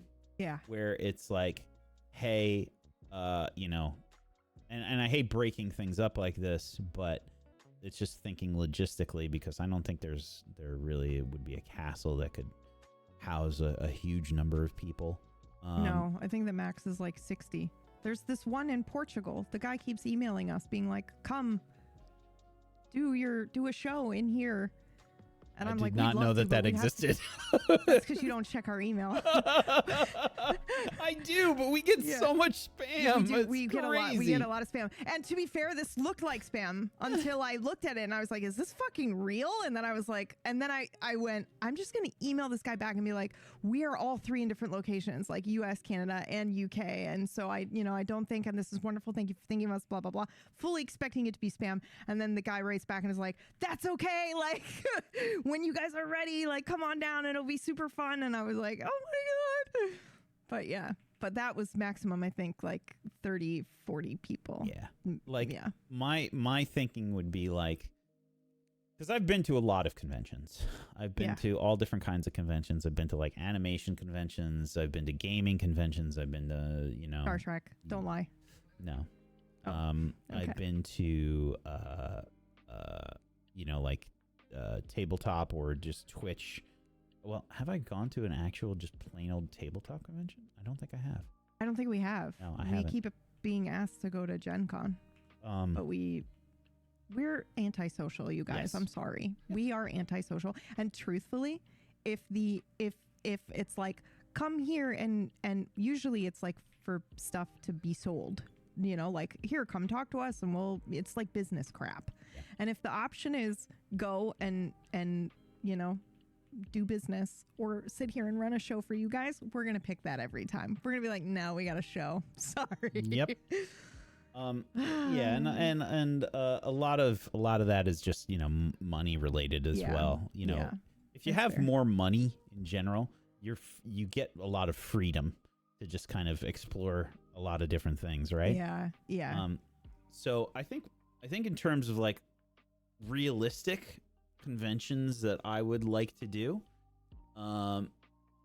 would probably be, I mean, because I'm looking at the, like, hey, this isn't meeting up with my friends. This is trying to do a Tablestory convention, because I think we could do the castle thing just as a friend meetup where we do all of those things that we wanted to do just with friends. Well, we could also have, like, the convention is nearby a castle that we rent out and have, like, and it's an event that people have to go there. There's a game and people get tickets and they go play at a game in a castle, and that's just one of the things that you can do at the Tablestory convention, because I think that's sick as hell. That'd be sick. I don't know where that is, but it's probably UK related. Oh my god. You know what else would be super cool? Is if we were able to rent a bar and decorate it like the Lucky Rabbit. That would be so fucking fun. Oh, like, and now I'm talking like I don't have money's not a problem. Well, this was the question. Now I'm just like, that's the question. The fantasy is, okay, we've got a castle where we can, you know, we have GMs there every day or something, and you guys can get tickets and like go and play, and then like either a 1-shot or a 2-shot or something like that, and then we've got a bar that we can decorate like the Lucky Rabbit. Oh my god, that would be so fun. And then we'd have other yeah, that would be cool. I would go to that. It's going to be really, but it'll be really awkward for me when I go there and I'm like, is Jazz here? Or, please, like, will her into being. Yeah. I think for me, my ideal sort of setup, because, like, again, I also hate a lot of the stuff that happens at cons in general. Yeah. Like, when going to like TwitchCon, right? For example, it was a nightmare to hang out with people. The best part of those conventions is meeting up for breakfast. That's the best part. Or it's dinner. just like, hey, we're just chilling. We're just having breakfast together. What are you talking about? They got all this cool stuff at the convention. The convention's so insane. When you go to the convention, you don't get to do anything that you want. If I'm trying to reach out to a friend, first of all, I can't even reach them on the cell phone. The reception, for whatever reason, at any convention is you have taken your phone and submerged it into water. That's what it feels like when you go to a convention. Nothing works. Yeah. I can't.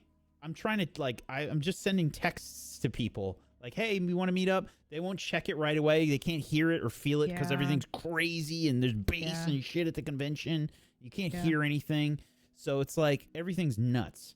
So if you go to any of these conventions, you have to go with like a group. Yeah. And then you plan out your activities and shit. That's the only people that you really get to be with. A lot of the times I know people that are working at the conventions and I like want to go say hi.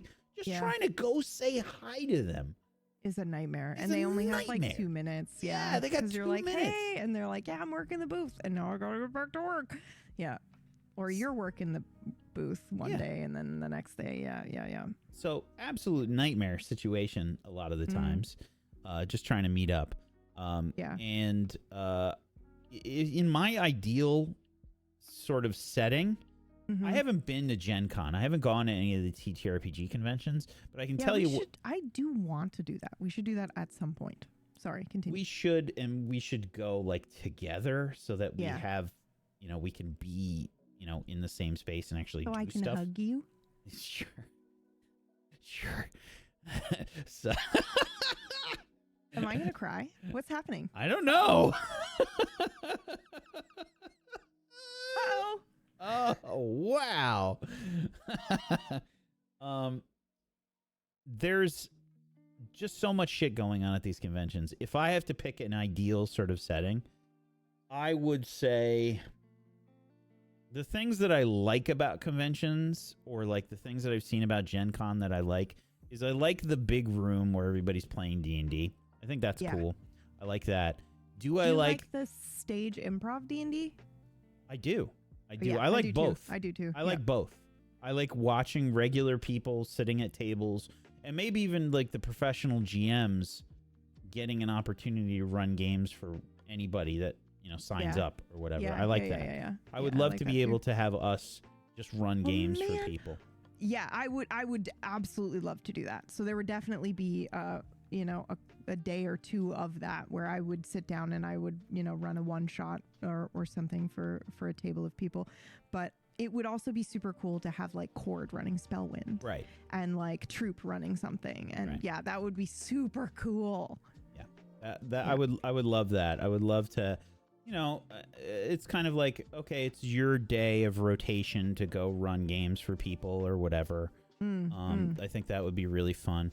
I love the stage D&D stuff too. I love them having like a little bit of a budget, you know, like anybody having like a little budget to, you know, have everybody dress up in costume. I think that's awesome. Yeah. You know, but I do. I like that stuff. I've some of those like shows. Like I love the Acquisitions Incorporated stuff at the Penny Arcade. You know, that was one of the ways that I got interested in D&D. I really love those stage performances of the D&D stuff. I think that's great. I love that stuff. The convention floor stuff, that's pure chaos, and there's like 8,000 booths with like everybody trying to, you know, I mean, it's basically like advertising. Yeah. Everybody's trying to sell their stuff. The market. That's a little crazy. Here's what I would love. Oh, I'm excited. I would love Ren Fair with the tables and the stage D&D. That's what I would love. That's pretty cool. Now, I don't know if that's possible, but I hate anything's possible. I hate that the million booths at the convention. Do you know how that's fun for maybe an hour at the convention? I walk through once and I'm like, I've done it. Nothing that happens here now is going to do anything for me. You know what else? One run, like one loop. Yeah. And I'm done. Because I do like the idea, because one of my favorite glasses I got at TwitchCon, I think, and it's just someone who makes the glassware and then etches cool nerdy shit into it, and I have the Reboot logo etched into a whiskey tumbler, and I fucking love it.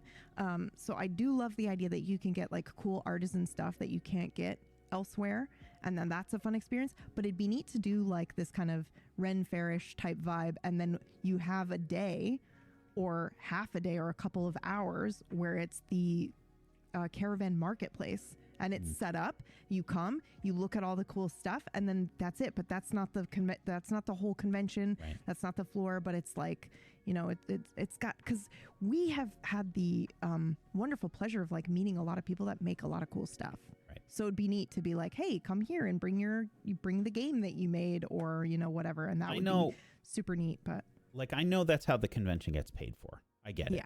Like they have all those booths and stuff because those are the people that are paying an obscene amount of money to be there. Those are the people that are paying for the convention. There's a reason that exists, and I understand that. But in an ideal situation, I would love a Ren Fair environment with everybody that had a booth was there for a reason, and it wasn't like advertising. You know, it was hey, these are our artists. These are genuine shops that we want to have because maybe they're featured in our worlds, or we just want to give people from our community an opportunity to sell this stuff because they're a member of our community and it fits in this, you know, in our space. I don't, you know, And again, that's kind of a, that's just kind of a dream, really, because you got to pay for this thing somehow. Yeah. Keeper's right, too. Like, vendors, you have to make it worthwhile for the vendors to even come and want to pay to have a booth. And it is, that they make quite a bit. And a lot of the independent artists and stuff, they do 2 or 3 conventions a year, and it pays for their whole year. So they have to make enough. Otherwise, it's devastating if they don't. So yeah, how the real world works, we don't get to have a D&D in a castle. I mean, we could. Cooney says, I got curious and discovered that you can hire Sterling Castle for corporate events, which can hold like 400 people. Well, that's crazy. It's pretty good. That's pretty good. Pretty good. Pretty good. That's pretty good. Okay. Next question. From April Rain. This was an interesting question. Would you consider running a show with each other's mechanics? Yes. Since you all put so much effort in the shill show mechanics, like don't die, defend the gates, and unknown, would we switch ever? And like, how do you think you'd go about running something like that? In total fear of fucking it up. Yes, without a doubt. Without a all doubt. of our personalities. Oh my God, I'm gonna fuck this up. Yeah, we're gonna ruin the other person's thing that they've made in their baby, and I don't want to touch it. And yeah, that's the only reason why we haven't done it so far. Really, truly, because I think we all trust each other to run something in each other's worlds and stuff. Like the trust. But we don't trust ourselves to run. Yeah, which is weirdly in part why we trust each other to run something, because we care that much. You know what I mean? So yeah, but man, defend the gates. Holy shit. I would love to. Oh man, the way you set that up was so fucking cool. But I would be afraid that I would fuck it up. I would not be worried about you fucking it up. There's a problem with the concept though, is that I have to translate my insanity to Brad and PB. Yeah. And that alone would take a good chunk of time. Yeah. Just trying to communicate where everything is. All 3 of our brains work differently. Okay. Yeah. The way we organize our information, the way that we organize stuff on any of these virtual tabletops is different. The way we go about creating all of the shows is different. Yeah. So if I try to communicate where I've got everything in Foundry, for example, to Brad or PB, their eyes are going to glaze over and they're going to die. Like a part of their soul will just turn into a raisin. 100%. Yep. And then if I gave you guys like, deathless notes or anything and was like, go run a thing, you'd look at this and be like, what is she saying here? Because that's all I do is I write myself like little short, and I think Brad does this too. Like we put it all in one doc basically and do shorthand notes, and then we've got sections that we can like tab to or whatever. But sometimes our notes are one fucking line, and then sometimes we've got like 3 paragraphs for a thing. Good luck. The first time that we've truly seen each other's workspace together has been working on the shared Solmira stuff, right? Yeah. I mean, we've got glances at stuff, but like it's a lot different when you're really working, when you like sit down and work on the stuff. So I saw your chart for witchcraft and wizardry. That's all I needed to know. Okay, that's all I needed to know. When I showed Brad the chart for witchcraft and wizardry, and Brad and PB the chart for witchcraft and wizardry, they couldn't fucking process it.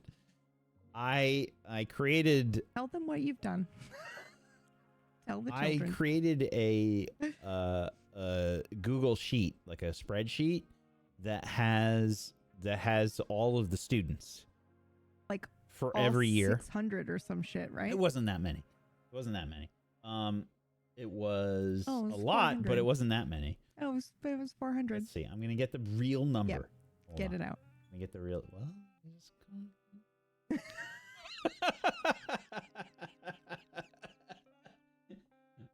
171. So it is it's a spreadsheet that's got 171 students. It's got the student name. It's not just their names, guys. Sorry. It's got the student name, their positive traits, their negative traits, their house, the year, their physical descriptions, their family heritage, their status, which is like if they've got some kind of like weird, like if they're a prefect or if they were, they were special characters in some way. They're like special NPCs. If they were on the Quidditch team, or at that time we were taking NPC submissions from the Patreon. So I had a line for that as well. So 171 students. Now, is it fully filled out? No. A good chunk of it, at least half. That's crazy. Yeah. I love it so much. Meanwhile, you look at my document for, the dragons, and I'm like, what about this? The way that I write my initial notes is I will just talk to myself. So I'm like, and what if this? And does that mean that? And what's the answer to this? And good luck. It's in there for them to read if they want to fucking read. And then eventually I will go and clean it up and make it nice and, So for Defend the Gates, I remember when I first explained to Brad and PB what I had set up on Foundry, because I had seven heroes for every single plane of existence that we have in the setting.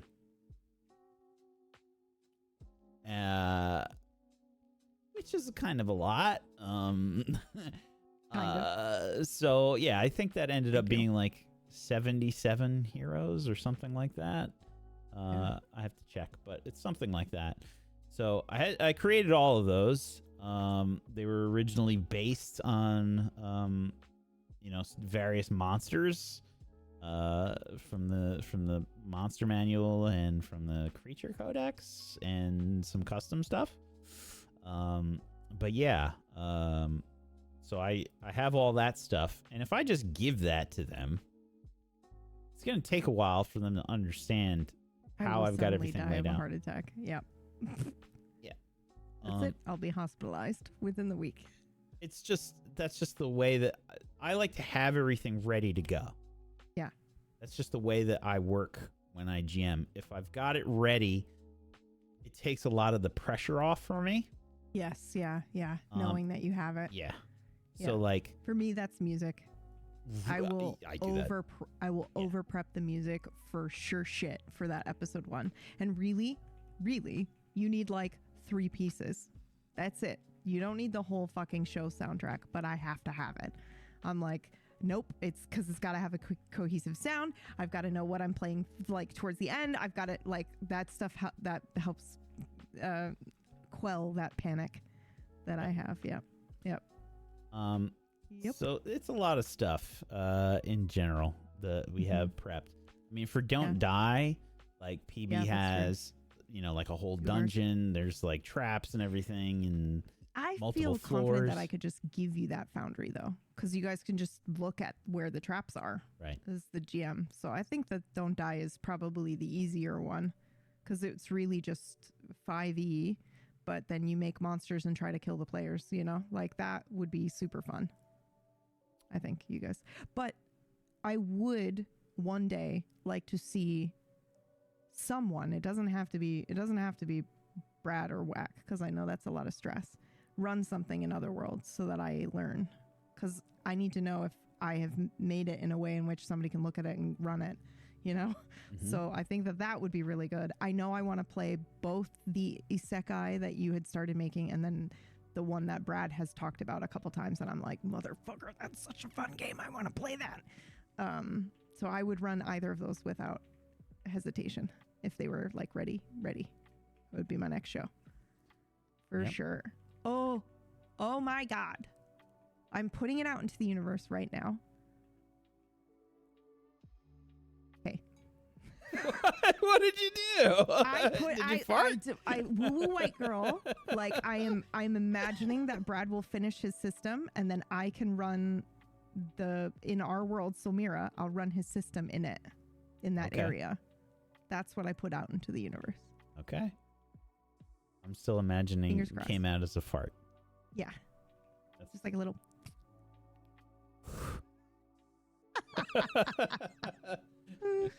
Girls have practiced farting that way. The silent. Their whole lives, yeah. Yep. Just because it's the only way that men can handle it. You know what? My this I feel like it says so much about you. What is on your fucking Instagram or TikTok feed or whatever? You know what I've been being served lately is people farting in church. It's killing me, dude. It's such a Toodlehausen. I think I'm gonna fucking die just thinking about it. It's just like in the middle of a hymn and then the loudest reverberating off the fucking pews. I can't handle it. I used to have a family member, and I won't call them out on it, but I had a family member that ripped the loudest farts when we went out. Like, we'd be in the grocery store. Yeah. And I'd be like a little kid, and it would be the loudest fart you can imagine. My cousin would do that on purpose. He would let it rip on purpose when you were in public, just because he could, and he thought it was funny. I just remember looking at them like, "What are you doing?" Yeah. And they're like, "Shh, keep quiet." Shh, shh. Like, I was like, are you okay? My cousin would full on tilt the hip. Yep. He would lift up and just let her rip. Wow, I didn't expect you to be. I didn't expect fart humor to be on your top of your TikTok. Yeah, I think it's the mix of the church trauma and it's a little telling that the Puritans and the church, the pew farting, kill them all. Yeah, wow. Yeah, it's a little terrifying. But you can save us by tipping here on yes, Non-Effort. Please save Wax Steven from me. This is the way that we keep the lights on here at Tablestory. Thank you so much, everybody, so far for the tips. We appreciate you. Yeah, thank you. Thank you so much to Godbod, Wikuni, Debiru, Shadow. Again, thank you so much, Anonymous. Thank you. How dare you?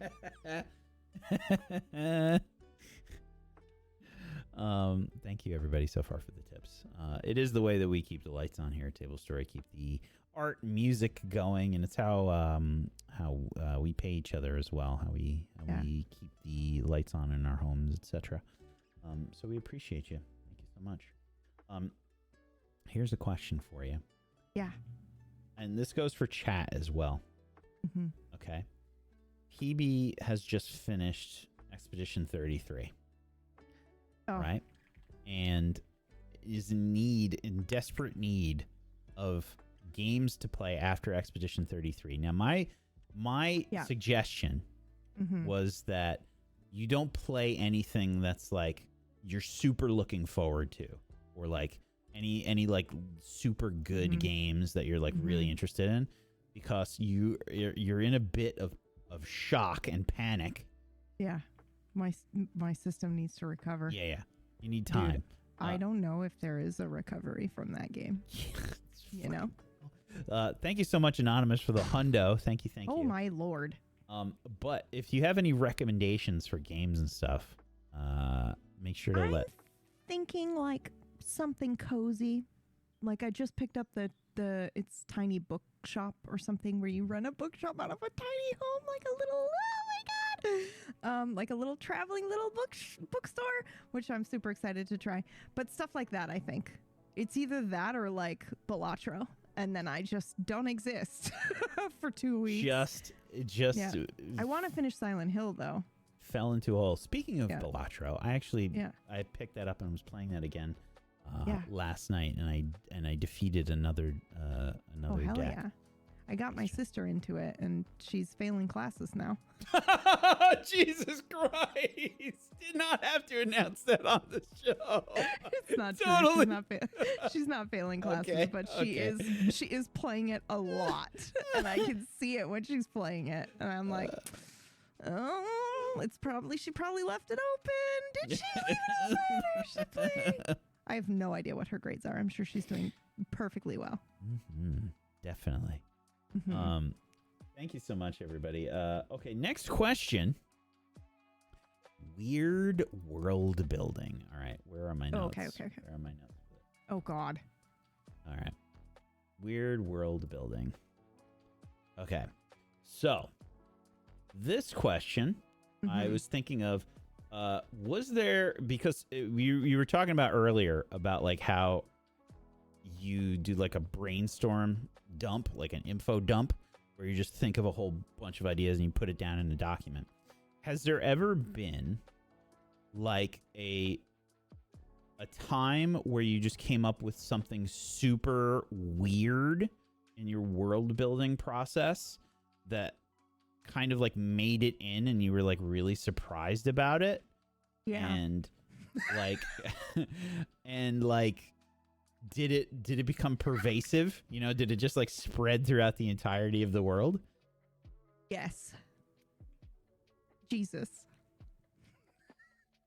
That's all I'm going to say about that. Jesus is the thing? Yeah. Jesus made it into Otherworld. Recently, too, and it was an accident. But I was like, listen, okay, Jesus was a necromancer, and you can't convince me otherwise. That's how it started, and then I... And then I was like, well, what if I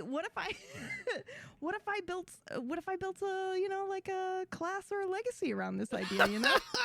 And then you just casually, you know how like some cheesy RPGs, they give you some examples of like this archetype or whatever. 100%. Yep. You need to Jesus put it in like the middle. Or like, you know, like if you have like a few examples of like the necromancer or whatever, he put Jesus in like as the fourth one. Yeah. Well, yeah. Well, I actually like went in and like built a whole kind of, I'm gonna call it class because it's called something else in the book, but like I built a whole kind of class around what he can do, and I built it around his, you know, and what's crazy is because I grew up in such a, you know, very strict religious upbringing, I was able to like be like, oh yeah, and then this, and tie it to this, and when he told Peter that, and like just like all this stuff, and I just went crazy and wrote this alt history in Otherworld for Jesus, and that surprised me because I definitely, you know, I know I'm a blasphemer, but I didn't think I was that bad, and then I was like, well, but it's too perfect, and it explains a lot of. And it explains a lot of other very cool secret order shit, and so I was like, yeah, I gotta have it, I gotta do it, it's gotta be done. What class do you play? I play Jesus. No, that's not the name of the class, but yeah, it is. He is there, and I did build it around his cool abilities, and yeah. I feel like they do that a lot in the Powered by the Apocalypse stuff. You know, they give you quintessential examples of, you know, popular culture. You know, showing like, hey, this, you know, if you're making, you know, if you've got like a crafter of some type, then yeah, you know, you can throw in this person or whatever. Yeah. Jeez, just having Jesus as like not the first entry, just like it's hilarious. Yeah, like there. this person, it's the and this person, funniest this person, and then fucking Jesus. thing to me.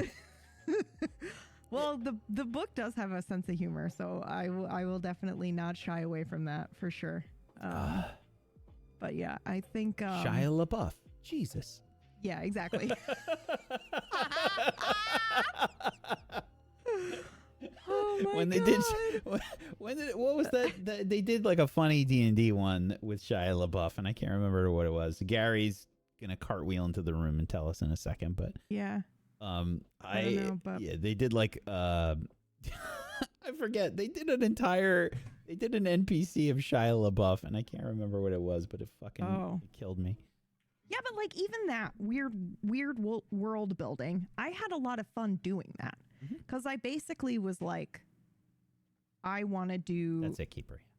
I like doing the alt history stuff where it's kind of like it could be true. It's conspiracy theory, basically, of like, oh, you know, if, you know, magic was real, and if in the world of Otherworld, then of course he was, right? Like, of course that was real magic and stuff like that and whatnot, and kind of lining it up. But I spent like 3 days just balls deep in the papacy, which is not something I ever thought I would say, but like just learning about Pope after Pope after Pope. And I was like, oh, that's interesting. And that's interesting. And okay, all right.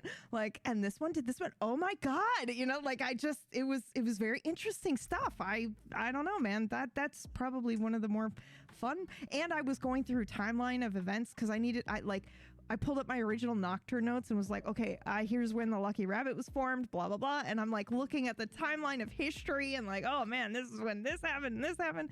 That shit's fun for me.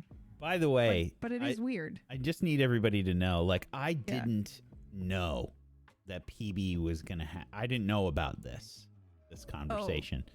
When I wrote this question. Blasphemous. Oh, okay. No. I didn't know about this when I made this question. Am I being offensive? I just guessed that PB was going to have some crazy shit. Dude, I wrote like... And the other thing is that for it to solidify into my brain as well, I will write prose around it. So I sent like... Thank you so much, Jaeger, for the 117. 8-paragraph prose about it to Mergs and Drac, and they're like, is this blasphemous Jesus and Peter fan fiction? It's like, no, it's for my world, please read it. Oh shit, I don't even know. It's whack. It's like those voice notes that I send randomly. It's like that. Just imagine waking up to like, what the fuck am I reading right here? You guys don't understand. Like PB, you know, especially since PB has been kind of laid up with her back issues. Yeah. A lot of times she doesn't want to type stuff out, so she'll just leave a voice note. Yeah. She'll like leave a voice note in one of our channels or something. Yeah. And a lot of it's just stream of consciousness. Yeah, it is. Because when I sit down to type, it's like something in my brain goes, funnels it in, and it makes it somewhat readable. Over the years, I feel like it's gotten so much worse. I used to type, believe it or not, Whack, I used to type my thoughts in full sentences with punctuation. Now it's like I hit enter every time I take a pause. So it will be like, enter this thought, blah, blah, enter. And I don't, I'd like to try to work on it. But good luck. Because when I get excited, it's all caps and O, enter M, enter G, enter. Yeah, sometimes when I looked at like Solmira notes, and I'm just trying to, we were bringing them into Obsidian, for a shared workspace basically. And PB would have like the brainstorming sections so much, like there'd be giant chunks that are all in caps and shit. I'm like, oh, I looked at that. All the time. See, I look at it and I don't register it as, oh, PB is just really fucking excited. I register it as, oh, she typed this shit on her phone or like something like that. No, she was really fucking excited when she wrote it. Yeah. Hold on. I am now looking to see what I might just pick a line here and there to read, because that is 100% how I create stuff. Is I just talk to myself, and I'm realizing now, guys, as I'm trying to read any one of these lines, it's huge spoiler stuff. So half I can't the time, really... I thought it was you and Brad having a conversation, and you were just transposing it. Yep, that's how I create. I just talk to him in my head, and his voice will ask me questions like, that doesn't make sense. That's it, guys. That's how I do it. Amazing. Yeah. Well, that was a hell of an answer. Yeah. I don't think I could possibly top Jesus. As soon as you said it, I was like, quote that, chat. I don't think I could possibly top Jesus. Quote it. As soon as you said it, I was like, I have the best answer. And if you had asked me a week ago, I wouldn't have had it, but I have it now. So good. Anyway. I feel like for me, in terms of weird shit, I should have thought about this when I wrote the question, but I didn't. Yeah. I can't think of anything legit off the top of my head that's just super fucking weird. Oh, I really enjoyed. You had us. I don't think people know this either. You had Merks and I do an actual podcast that you then put in Jamais Vu, which I thought was super fun. Yep. That was like a fun little lore bit that people may pick up on or not pick up on.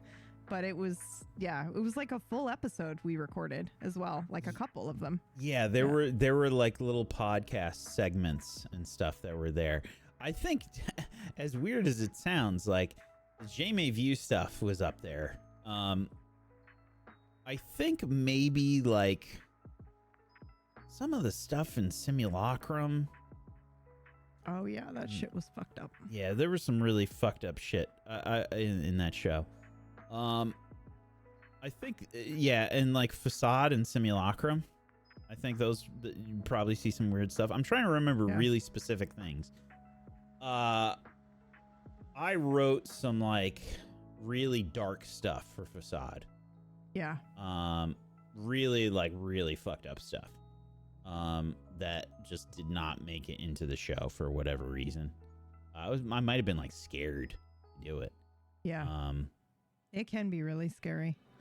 Like I think back on Nocturne and I'm like, how did we get away with the shit we got away with? 2009 was a wild time. It was not 2009. It was 2019. Jesus Christ. Wow. Yeah. It's 2019, right? Yeah. Okay. Yeah, 2019. Jesus Christ. I think 2018 too. Yeah, I think it bled over into the But yeah, I think some stuff from Facade and from Simulacrum, probably some of the darker stuff. And I don't know if I necessarily want to just say it outright. Yeah. But like there were some really heavy, like dark stuff that I was exploring there. Like some gaslighting stuff. Yeah, that was like, sort of like I kind of trusted people with that. And I remember you actually bringing that up and being like, there's going to be a lot of that happening. And like, are you okay with that? Yeah, like some of that stuff was kind of just really out there. Part of the reason is because the systems themselves, like Numenera and Cult, are... Yeah. Cult is beautiful, dude. Cult is scary as beautifully dark. Like, be prepared. If you look at that book, like, that is definitely an NC-17. Yeah. The book is, like, proper fucked up. It's excellent. Yeah. You know what other one I want to look at is Invisible Sun. That looked really that's like our shit. That's Monty Cook. Mm-hmm. That is kind of that I think that might fall under the surreal category a little bit there. Yeah. But yeah, that there's like a board game element to that, I think. But yeah, I think so too. I think you got to play it in person. There's like a board game element. I kind of didn't really ever pursue it, but it looks like my shit.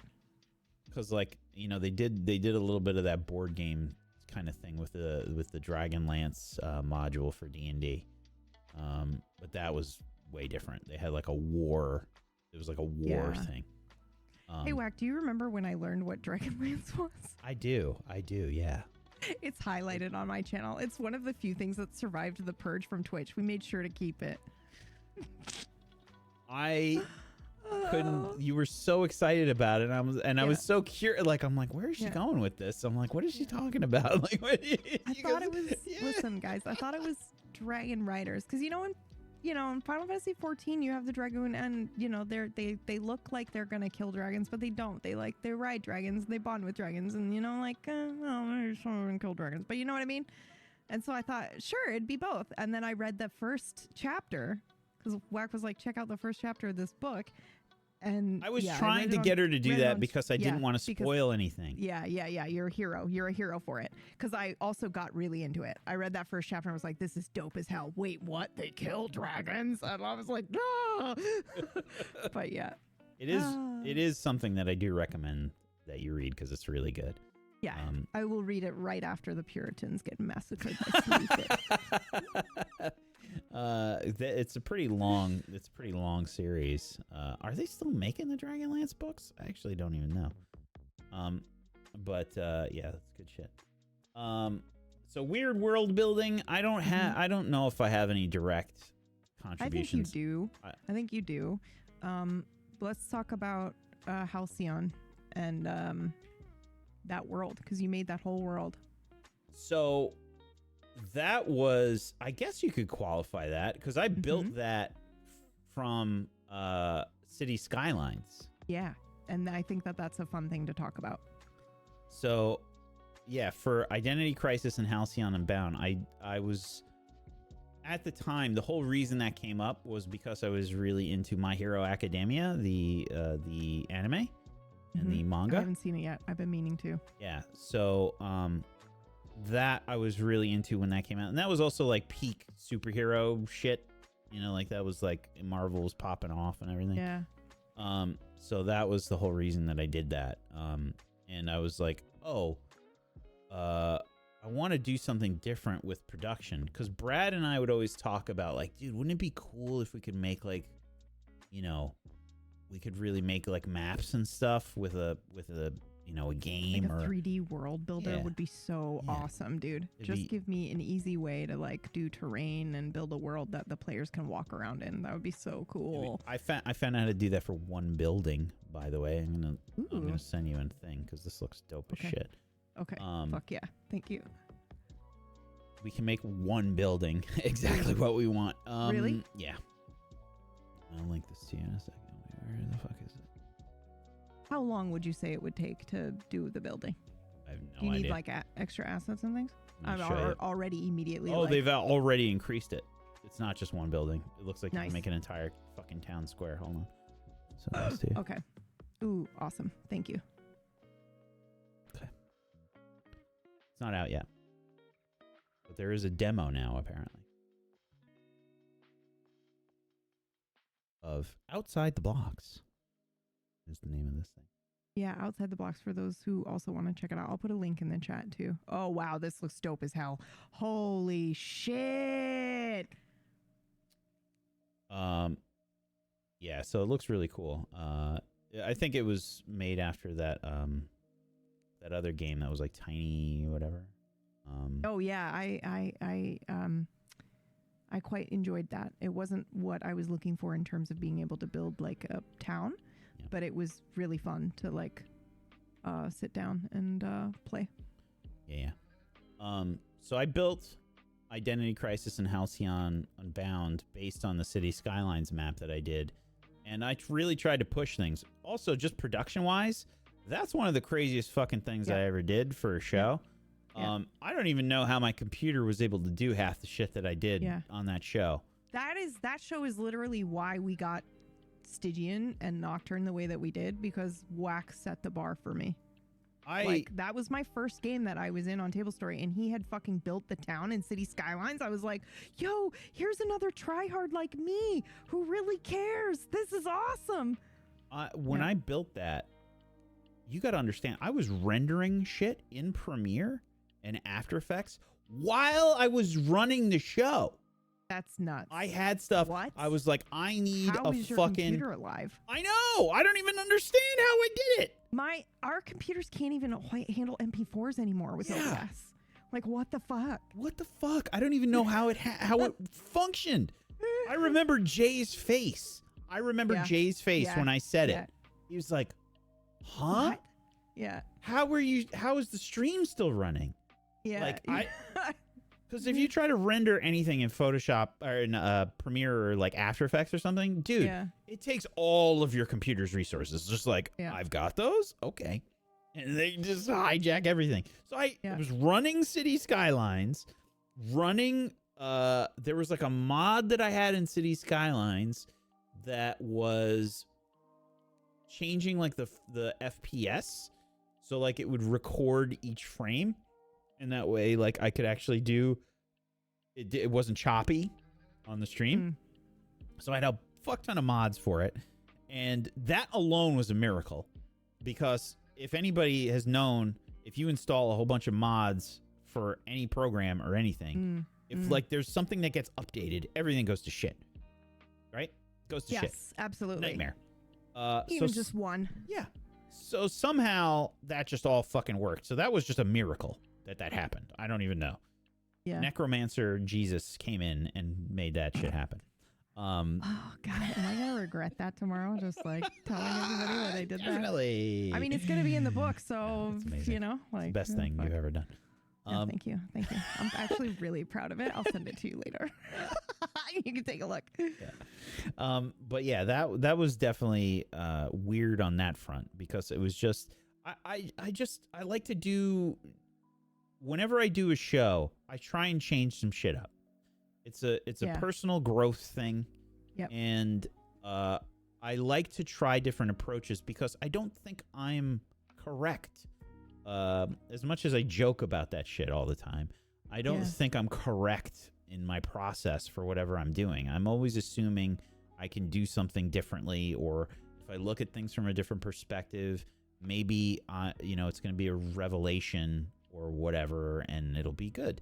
So I take a lot of risks when I will do stuff, and sometimes it doesn't work. Sometimes it just doesn't work. We, for whatever reason, it just doesn't. I'm not able to convey what I wanted to do, or I'm not able to finish the stuff that I wanted to do. But I like to try and do different things. So like with Identity Crisis and Halcyon Unbound, it was like, okay, I'm gonna make the city, and then while we're making the city, we can kind of work on building the show stuff and say like, oh, what's this? And chat participated as well. We had chat participation where they created different locations. There was somebody that, and I'm so sorry, I can't remember their name. But they made a Steam download workshop content. Yes. Specifically for the city, for Halcyon, for Halcyon City on the show. So that was cool as shit. That's so cool. And that was the arcade. So cool. That was the arcade that you used as a base. Yeah. That's super cool. That's what I mean. Like, we will try crazy shit. That's weird, and we don't hesitate to shy away from that, even when it doesn't work. I wonder why that is, because that persists between the three of us as well, and we're just kind of like, this may work and it may not work, but we're gonna try it, and there's a fun in that. I mean, it's scary, but I think each show might require a different approach anyway. I mean, I don't mean each show individually, but there are some shows that you might run that you're like, oh, I need to not be on cam for this one. Like I'll hide myself as the narrator on purpose for reasons, right? And then there are other shows where it's like, oh, it doesn't matter. I can be here. Like, like Deathless, for example, it was a little bit more casual in that way, but there are some shows where I'm like, I need to be able to not be present, or stuff that you might try like that, where you're like, yeah, it worked for this show, but not for this one, kind of thing, maybe. I don't know. I think that's true. Yeah. Can we get an example of something that didn't work?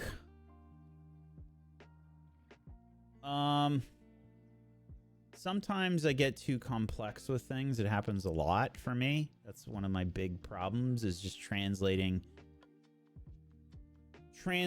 stuff into a logistical approach where I'm like, I want to make it make sense, and I want it to have rules so that I can make it fair. Some of the stuff that didn't work. Okay, Crash City and Spark of Eternity. Off the top of my head. Crash City and Spark of Eternity are from 2018, 2019, in that time frame. That's when I was doing 4 shows at once. Around that time. Insane. Yeah. So I was trying to do with Crash City, I was trying to write what is effectively like an expansion on What's Old is New, which is the system that was used for it's kind of an engine that was used for a few other things. So they had 3 different versions of the system, written by Morris, who runs EN World. So you had OLD, you had NOW, and you had NEW. So it was like fantasy, sort of contemporary, and then sci-fi, right? It was kind of broken down in that way. And my idea was like, hey, I'm going to modify this. I'm going to kind of, make an expansion for it almost to put all the stuff. I was trying to do all that at the same time I was running that many shows. It was just not a good idea. I should have kept things simple. Should have done things that way, and I just couldn't handle it. And the rest of them had to tell me like, hey, you gotta take it easy. You're going off the deep end. You gotta just take it easy. It's too much work. That is not what we said. We didn't say you were going off the deep end. They called me insane, and they said, hey, fuck you. Take some shows off the air right now, or we will kill you and break your knees afterwards. I said that part. That was me. I'll break your knees afterwards. That I remember it now. And that's why my left knee is shit. So, thanks, PB. It's great. Thank you, PB. That was perfect delivery. Oh my god. But yeah, that Spark of Eternity, I tried to do a home base kind of thing where they built on the home base, and I just didn't make enough.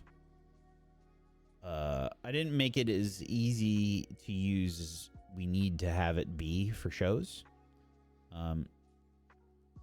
Trying to translate my insane brain to other people and allowing them to use stuff, as we've already described earlier in the show, is a monumental effort. And again, trying to do that when too many shows are going on, can't do it. So really a big part of it's logistics in that regard, honestly. Thank you, Bear Flame, for the 50. Much appreciated. Oh, wow. Thank you so much. Holy shit. Get on to the next question. Yeah. Prep style. Okay. Now, did I get this question? Why didn't I write this down? I feel like I made this, but I can't remember. Okay. I think I made this because I'm not seeing it immediately in the non-effort channel. Okay. What is your typical show prep? What does that look like? And what is the difference in the lead up to creating a show versus your weekly prep? What does that look like? Oh my god. Okay. Your premiere prep and your finale prep are the most intense prep you will do throughout the entire show.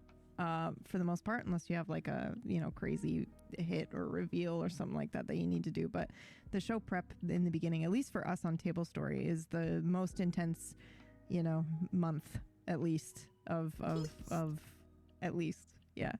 I mean, well, because I think of it like you do your prep before the prep, but then I consider the like show prep the shit where you're like, I got to make the overlays. I got to do the podcast stinger. I got to do, I got to make sure I've got the music because I need to do the podcast stinger and the music's got to be cohesive. So I got to find the thing that, like all that shit.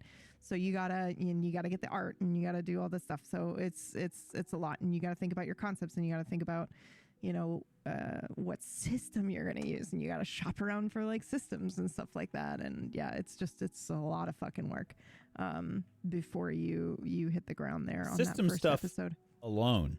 Yes, takes that's a many lot. hours. Like if you don't get it right away and you're looking for a while, that can take weeks. Yeah. So obviously, I'm running my system, but I have another show cooking, you guys, that and you just remember that now I've already been looking for 2 months for a system for it. 2 months. So when it comes out, you'll be like, holy shit, I started my prep like a month ago, right? Month and a half ago. I don't know. The cat makes everything weird. So I think it was a month ago. I had an idea and I was like, for the system. This is going to be my next show. Yeah, just for I did already assemble a crew. So like I've done that portion, but it's like, it's not going to be running for a while. So, it's like, you got to do that. And then I got to think about and so. Don't get too excited. We usually have shows cooking for a while. Yes. Yeah, guys. It's like, it's a while. Okay. So, it's months in advance. They're simmering and cooking, but I'm using it as an example because I'm able to go, okay, what did I do first? the idea hit, and I was like, this would be really cool. And it was a theme that I wanted to explore. And then the setting came. And then because the setting helps you explore that theme. And then immediately what ends up happening for me is the crew starts forming after that. I write for specific people usually. Yes, Rolo, I do write for a specific group of people.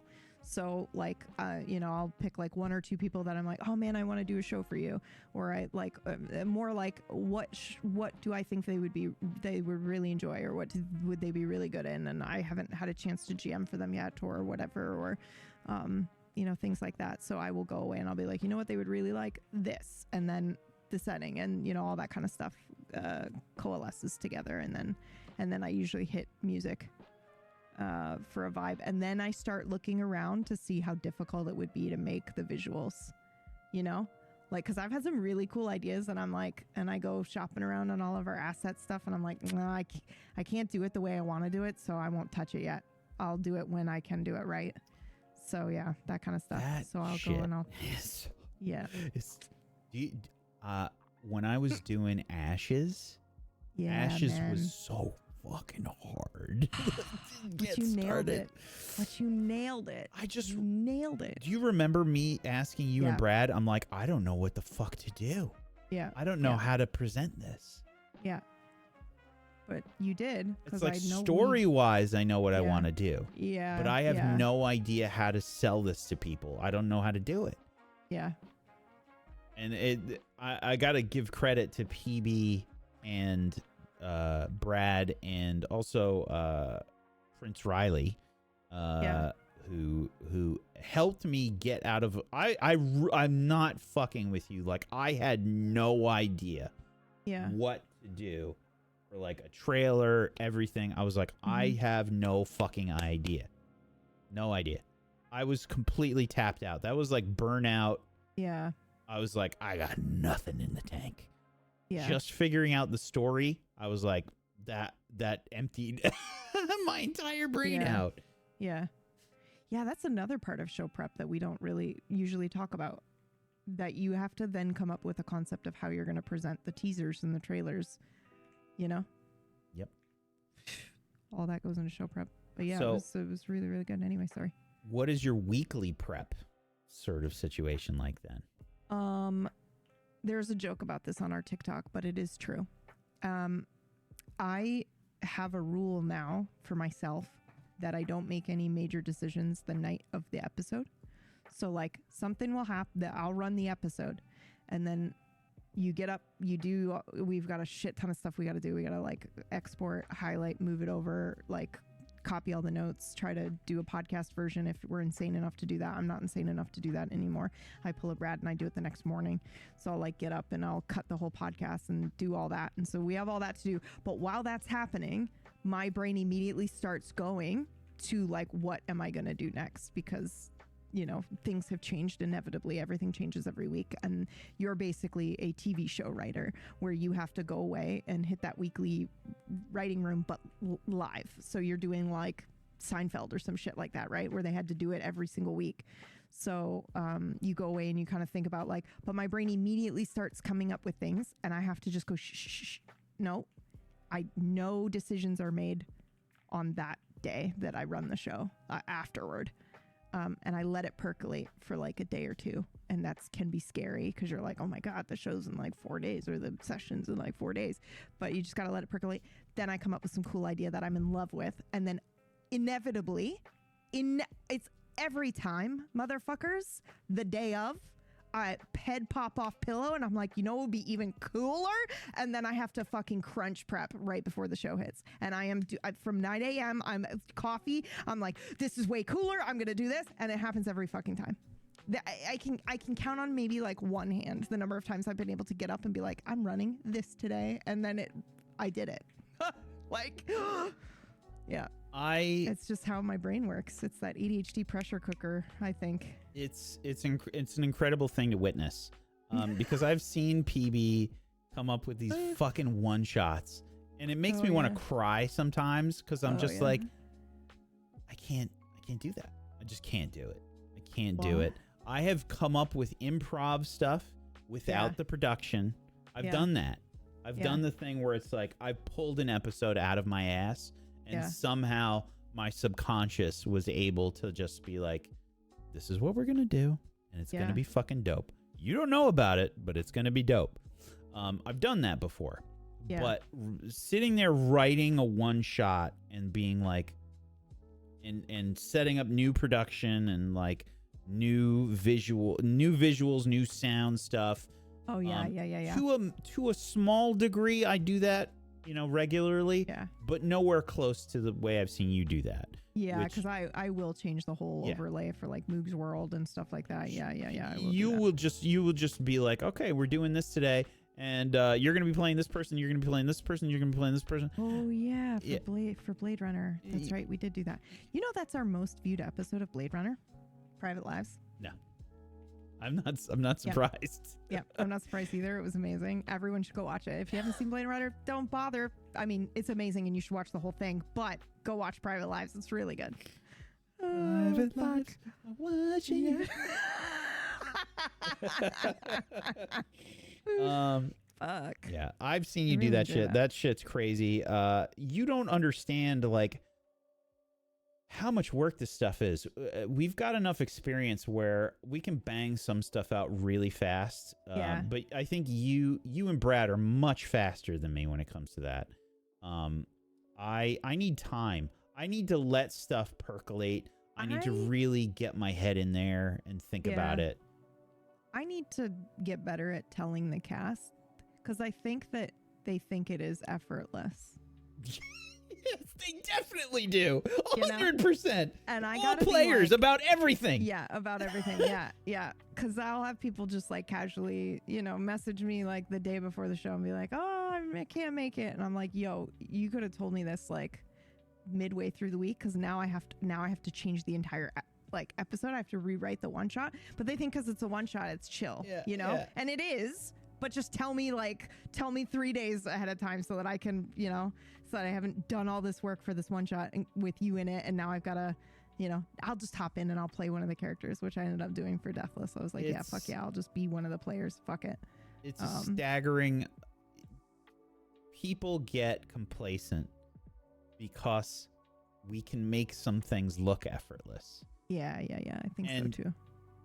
I gotta be honest with you. When I have people give us compliments and things, and sometimes I take great offense to those compliments. Like what? Oh my God! Spill the tea. This is what you're paying for. Okay, come on. Brad's not here. We can gossip. The phrase that I hate the most. Phrase that I hate the most is, "You're so talented." Oh, I know. I know this about you. And I said that to somebody recently, my emote artist. I was like, "Oh my God, you're so talented," or something like that. And then I was like, "Skilled because you worked at it for many, many, many hours." And I'm sure I seemed like an insane person, Whack. This is like my first exchange with this person. Because I'm like, "You're so talented." And then I'm like, "But I mean through the hours and hours and hours and effort that you have put into your talent." You got to understand, like... Do you know how many hours I've got, like in tabletop role-playing game stuff? Yeah, it's a lot. Yeah, it's a lot. More than you think. I've got over probably close to 16,000 hours. I think minimum. They mean it that way. They mean it like you're so skilled. They're just using it wrong. They're I know. Just using the word differently. I know. Okay. But like, I think you still take offense to it. I still take offense to it. Yeah. Okay, that's fair. All right. Noted. Yeah, it's one of those things where it's like, talent explains away the work. It's like it disregards all of the work and effort that you put in to being good at something. When you see an awesome guitarist or something, right? When you see somebody that's shredding on the fucking guitar, how many hours do you think they put into that? Like there's a reason that they say mastery takes like 10,000 hours. I was just gonna use that quote. That mastery takes 10,000 hours. There's a reason for that. It takes 10,000 fucking hours. They practiced that much. So that is the phrase it's one of those phrases that bothers me the most. But now I have learned over time, I try not to take it that way because I know it's not coming from that place.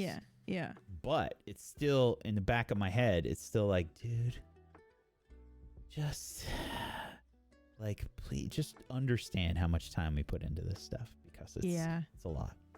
I think, though, some of that is that we don't tell our players that.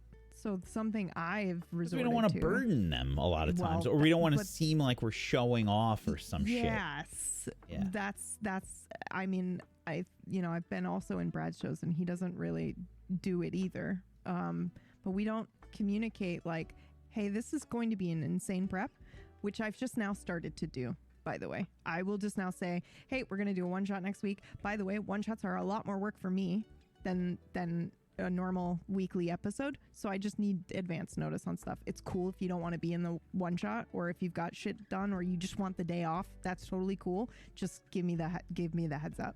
Yeah. So I think some of it is the fact that we don't communicate how much work goes into it normally.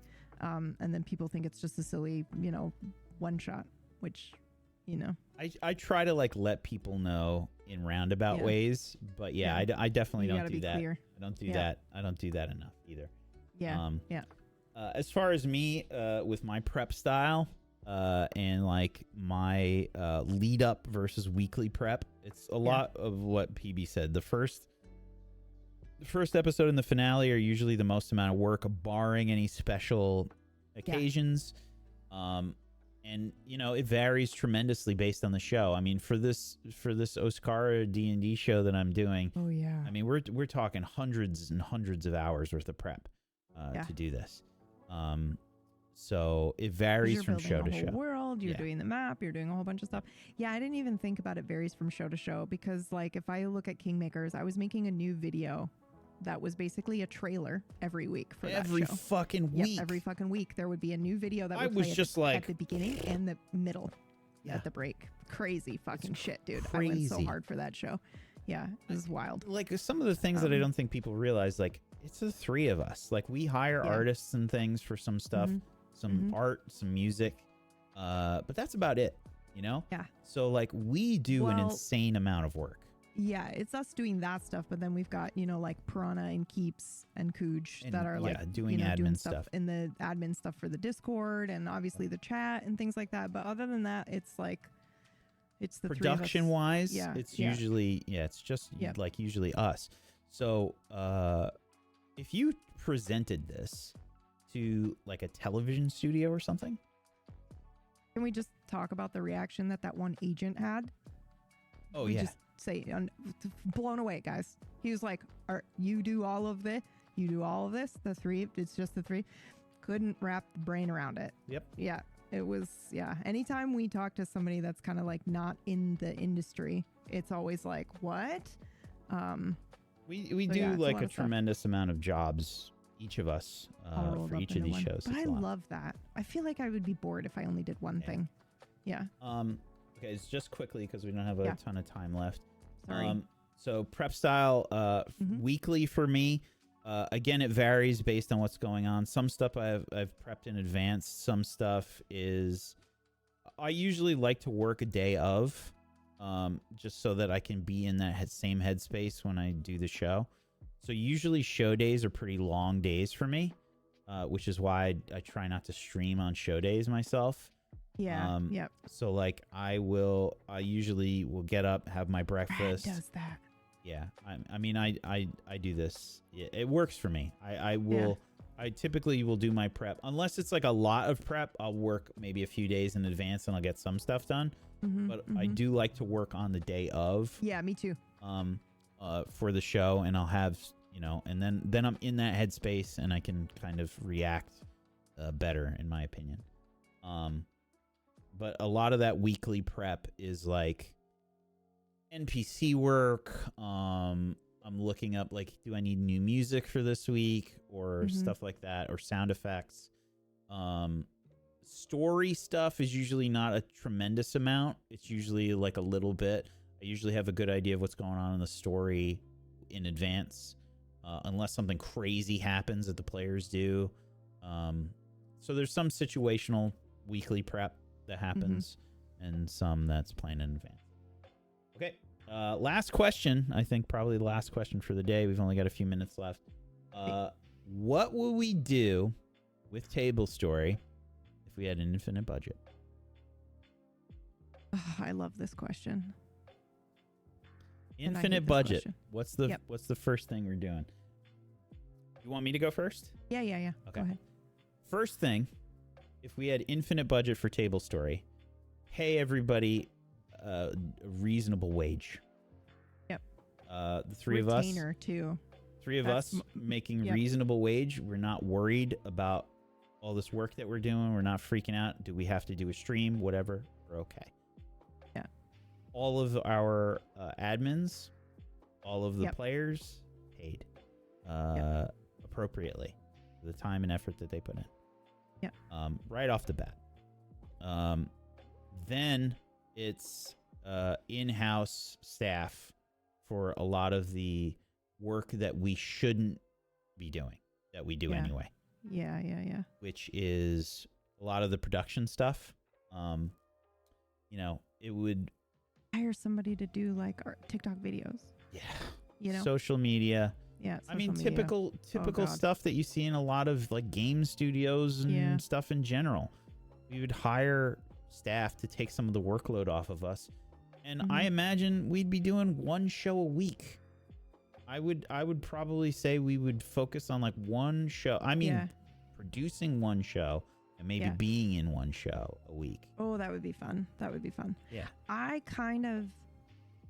really enjoyed, what was I running where I was running to? Was it Deathless and something else? My memory is gone. But I have this feeling Deathless and Don't Die. Oh, yeah. Yes. And so then I was like, and then the axe, Draconame came up and I was running, two again. You were prepping a third. Yeah, I was prepping a third. Yeah. So it was like a lot. Very common, by the way. Yeah. Where you've got to be prepping one while you're doing other stuff. But I think in an infinite, like if we had an infinite budget and I was paid and I didn't have to worry about streaming on my own channel and stuff like that, I would definitely want to, I think, be running 2 shows a week. That's like my dream. And then it would be cool to also play in one. So that would be super neat. And then infinite budget, we're making books where our artists are on retainer, which means that they're paid for the full year and they can just chill and make stuff. Yep. They don't have to worry about producing stuff to get paid. Which is, how it used to be back in ye olden days. You used to have a patron for artists who would just basically pay you to live and make art. So that would be super companies cool. too. You'd just be paid as an illustrator or whatever. Yeah. Did they do the retainer and stuff? I mean, you just work for a company. You just be an illustrator at the company. Yeah. Something like that. But I just don't want people to feel like they have to produce something that we end up using to get paid. I like the idea that they get paid a set retainer, a set amount, and then it's like whatever your brain provides, and then Zentier can just fucking send something, and we're like, you're going to use that, I'm using that. That's super cool. Artists and musicians, and all that stuff. And then I would go fucking ape shit. I would have animated intros. It would be TV quality. That's what it would be. It would be TV level quality of shit. I shit you not. Yeah. I would like to do one show a week and be in one. And that's all that I was responsible for, because I would like to not worry about doing a personal stream or whatever. And that's just my job, is just really worrying about that one show a week. Yeah. And I'm not panicked about anything else. Question. Would you also be running production on that show?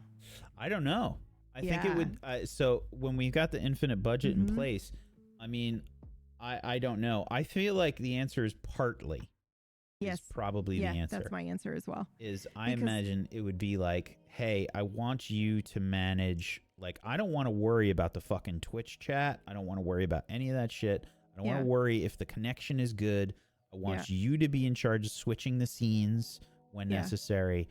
Because the scene switching, I think, you don't think about it being like a big deal or whatever. But I want somebody who's really in it, that's watching it and is watching, enjoying the show, and then like, let's focus on these two. Yes. You know, because you and I have both done this a lot in our shows where we are trying to pull the focus to the role player.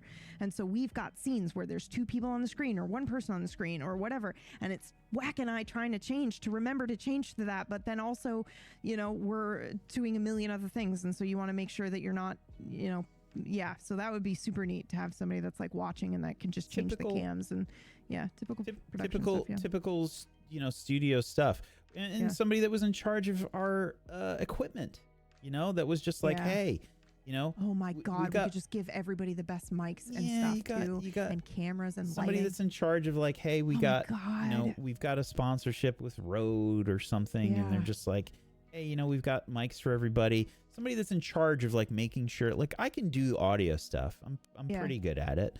Yeah. But like, I want an audio engineer that's like properly making sure everybody's set up just right. Like fly them to the house and they like do it all. That is such a good idea. Oh my god, that would be so good. Yeah. Holy shit.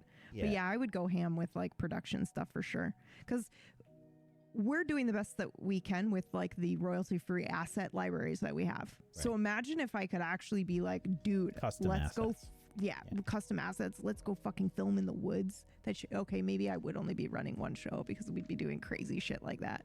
I think I would like to do a thing where it's like, I want, whenever we make these shows, I have to think about a lot of our limitations with time, with money, etc.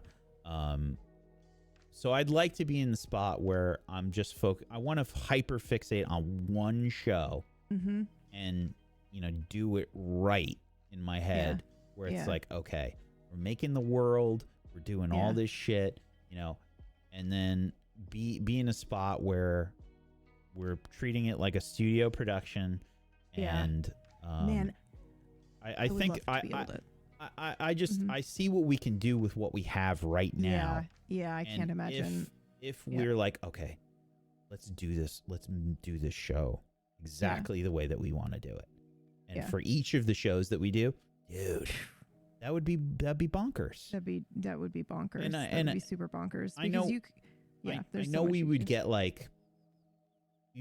I know personally for me, I get antsy sometimes. I'm like, oh, I got to do another show. I got to do like, I got this crazy idea. I got to do this.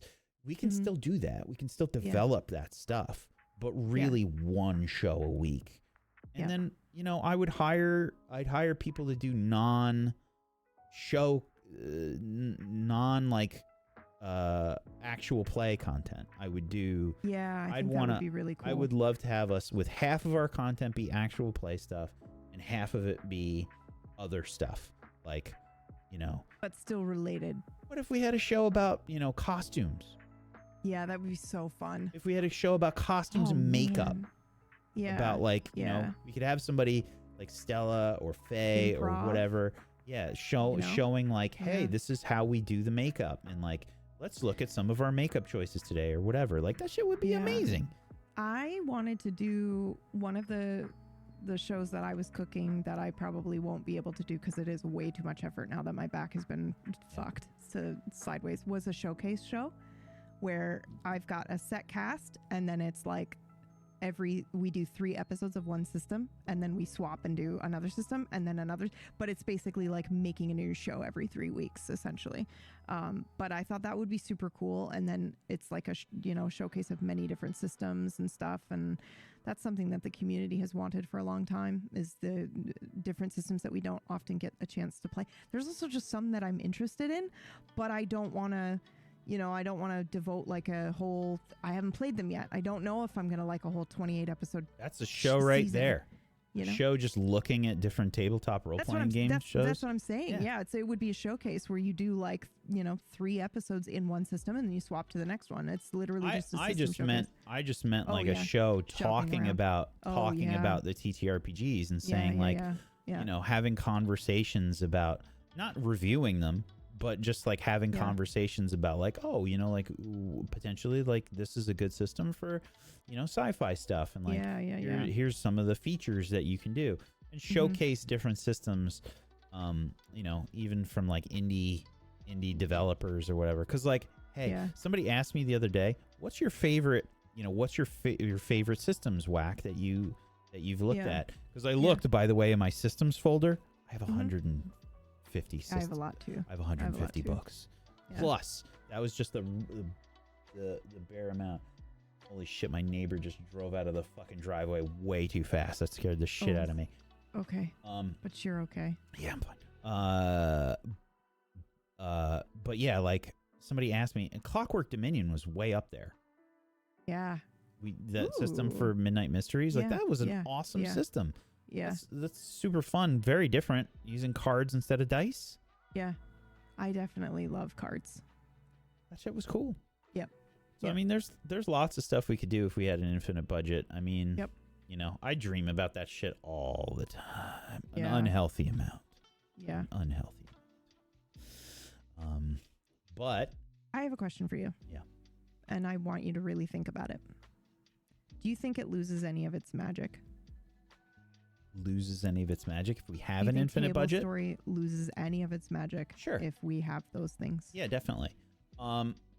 Yeah, because it's the whole premise behind running TTRPGs in general is to escape from reality, and the things that drive you to that escape, and the difference between work and hobby and fun, are all different things.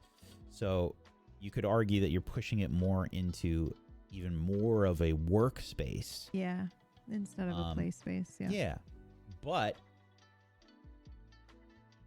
it's all sort of theory crafting, right? It's like, would I be happier doing that, or would I be less happy? My opinion is, if I can take some of the fucking stress off of all of us and we're not so fucking stressed out all the time, that's better. Yeah. That's just better. I think it's just better. You create better under those circumstances anyway, when you're not worried about making rent. You can argue that you don't. You could argue that you don't. There's some people that live their entire fucking lives by that premise, and I don't agree. I don't agree either. Yeah.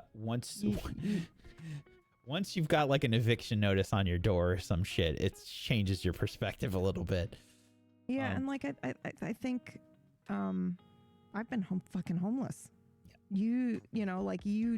There's just like a level of underlying fear and anxiety that is not conducive to a creative play space where you take risks, at least not the risks that we do here at Tablestory. We wouldn't have Unknown, if we didn't have the ability to kind of explore stuff that might, if we had actually had like a suit at Tablestory, they would never have allowed Brad to do that, to try that. But it, so yeah, I think, I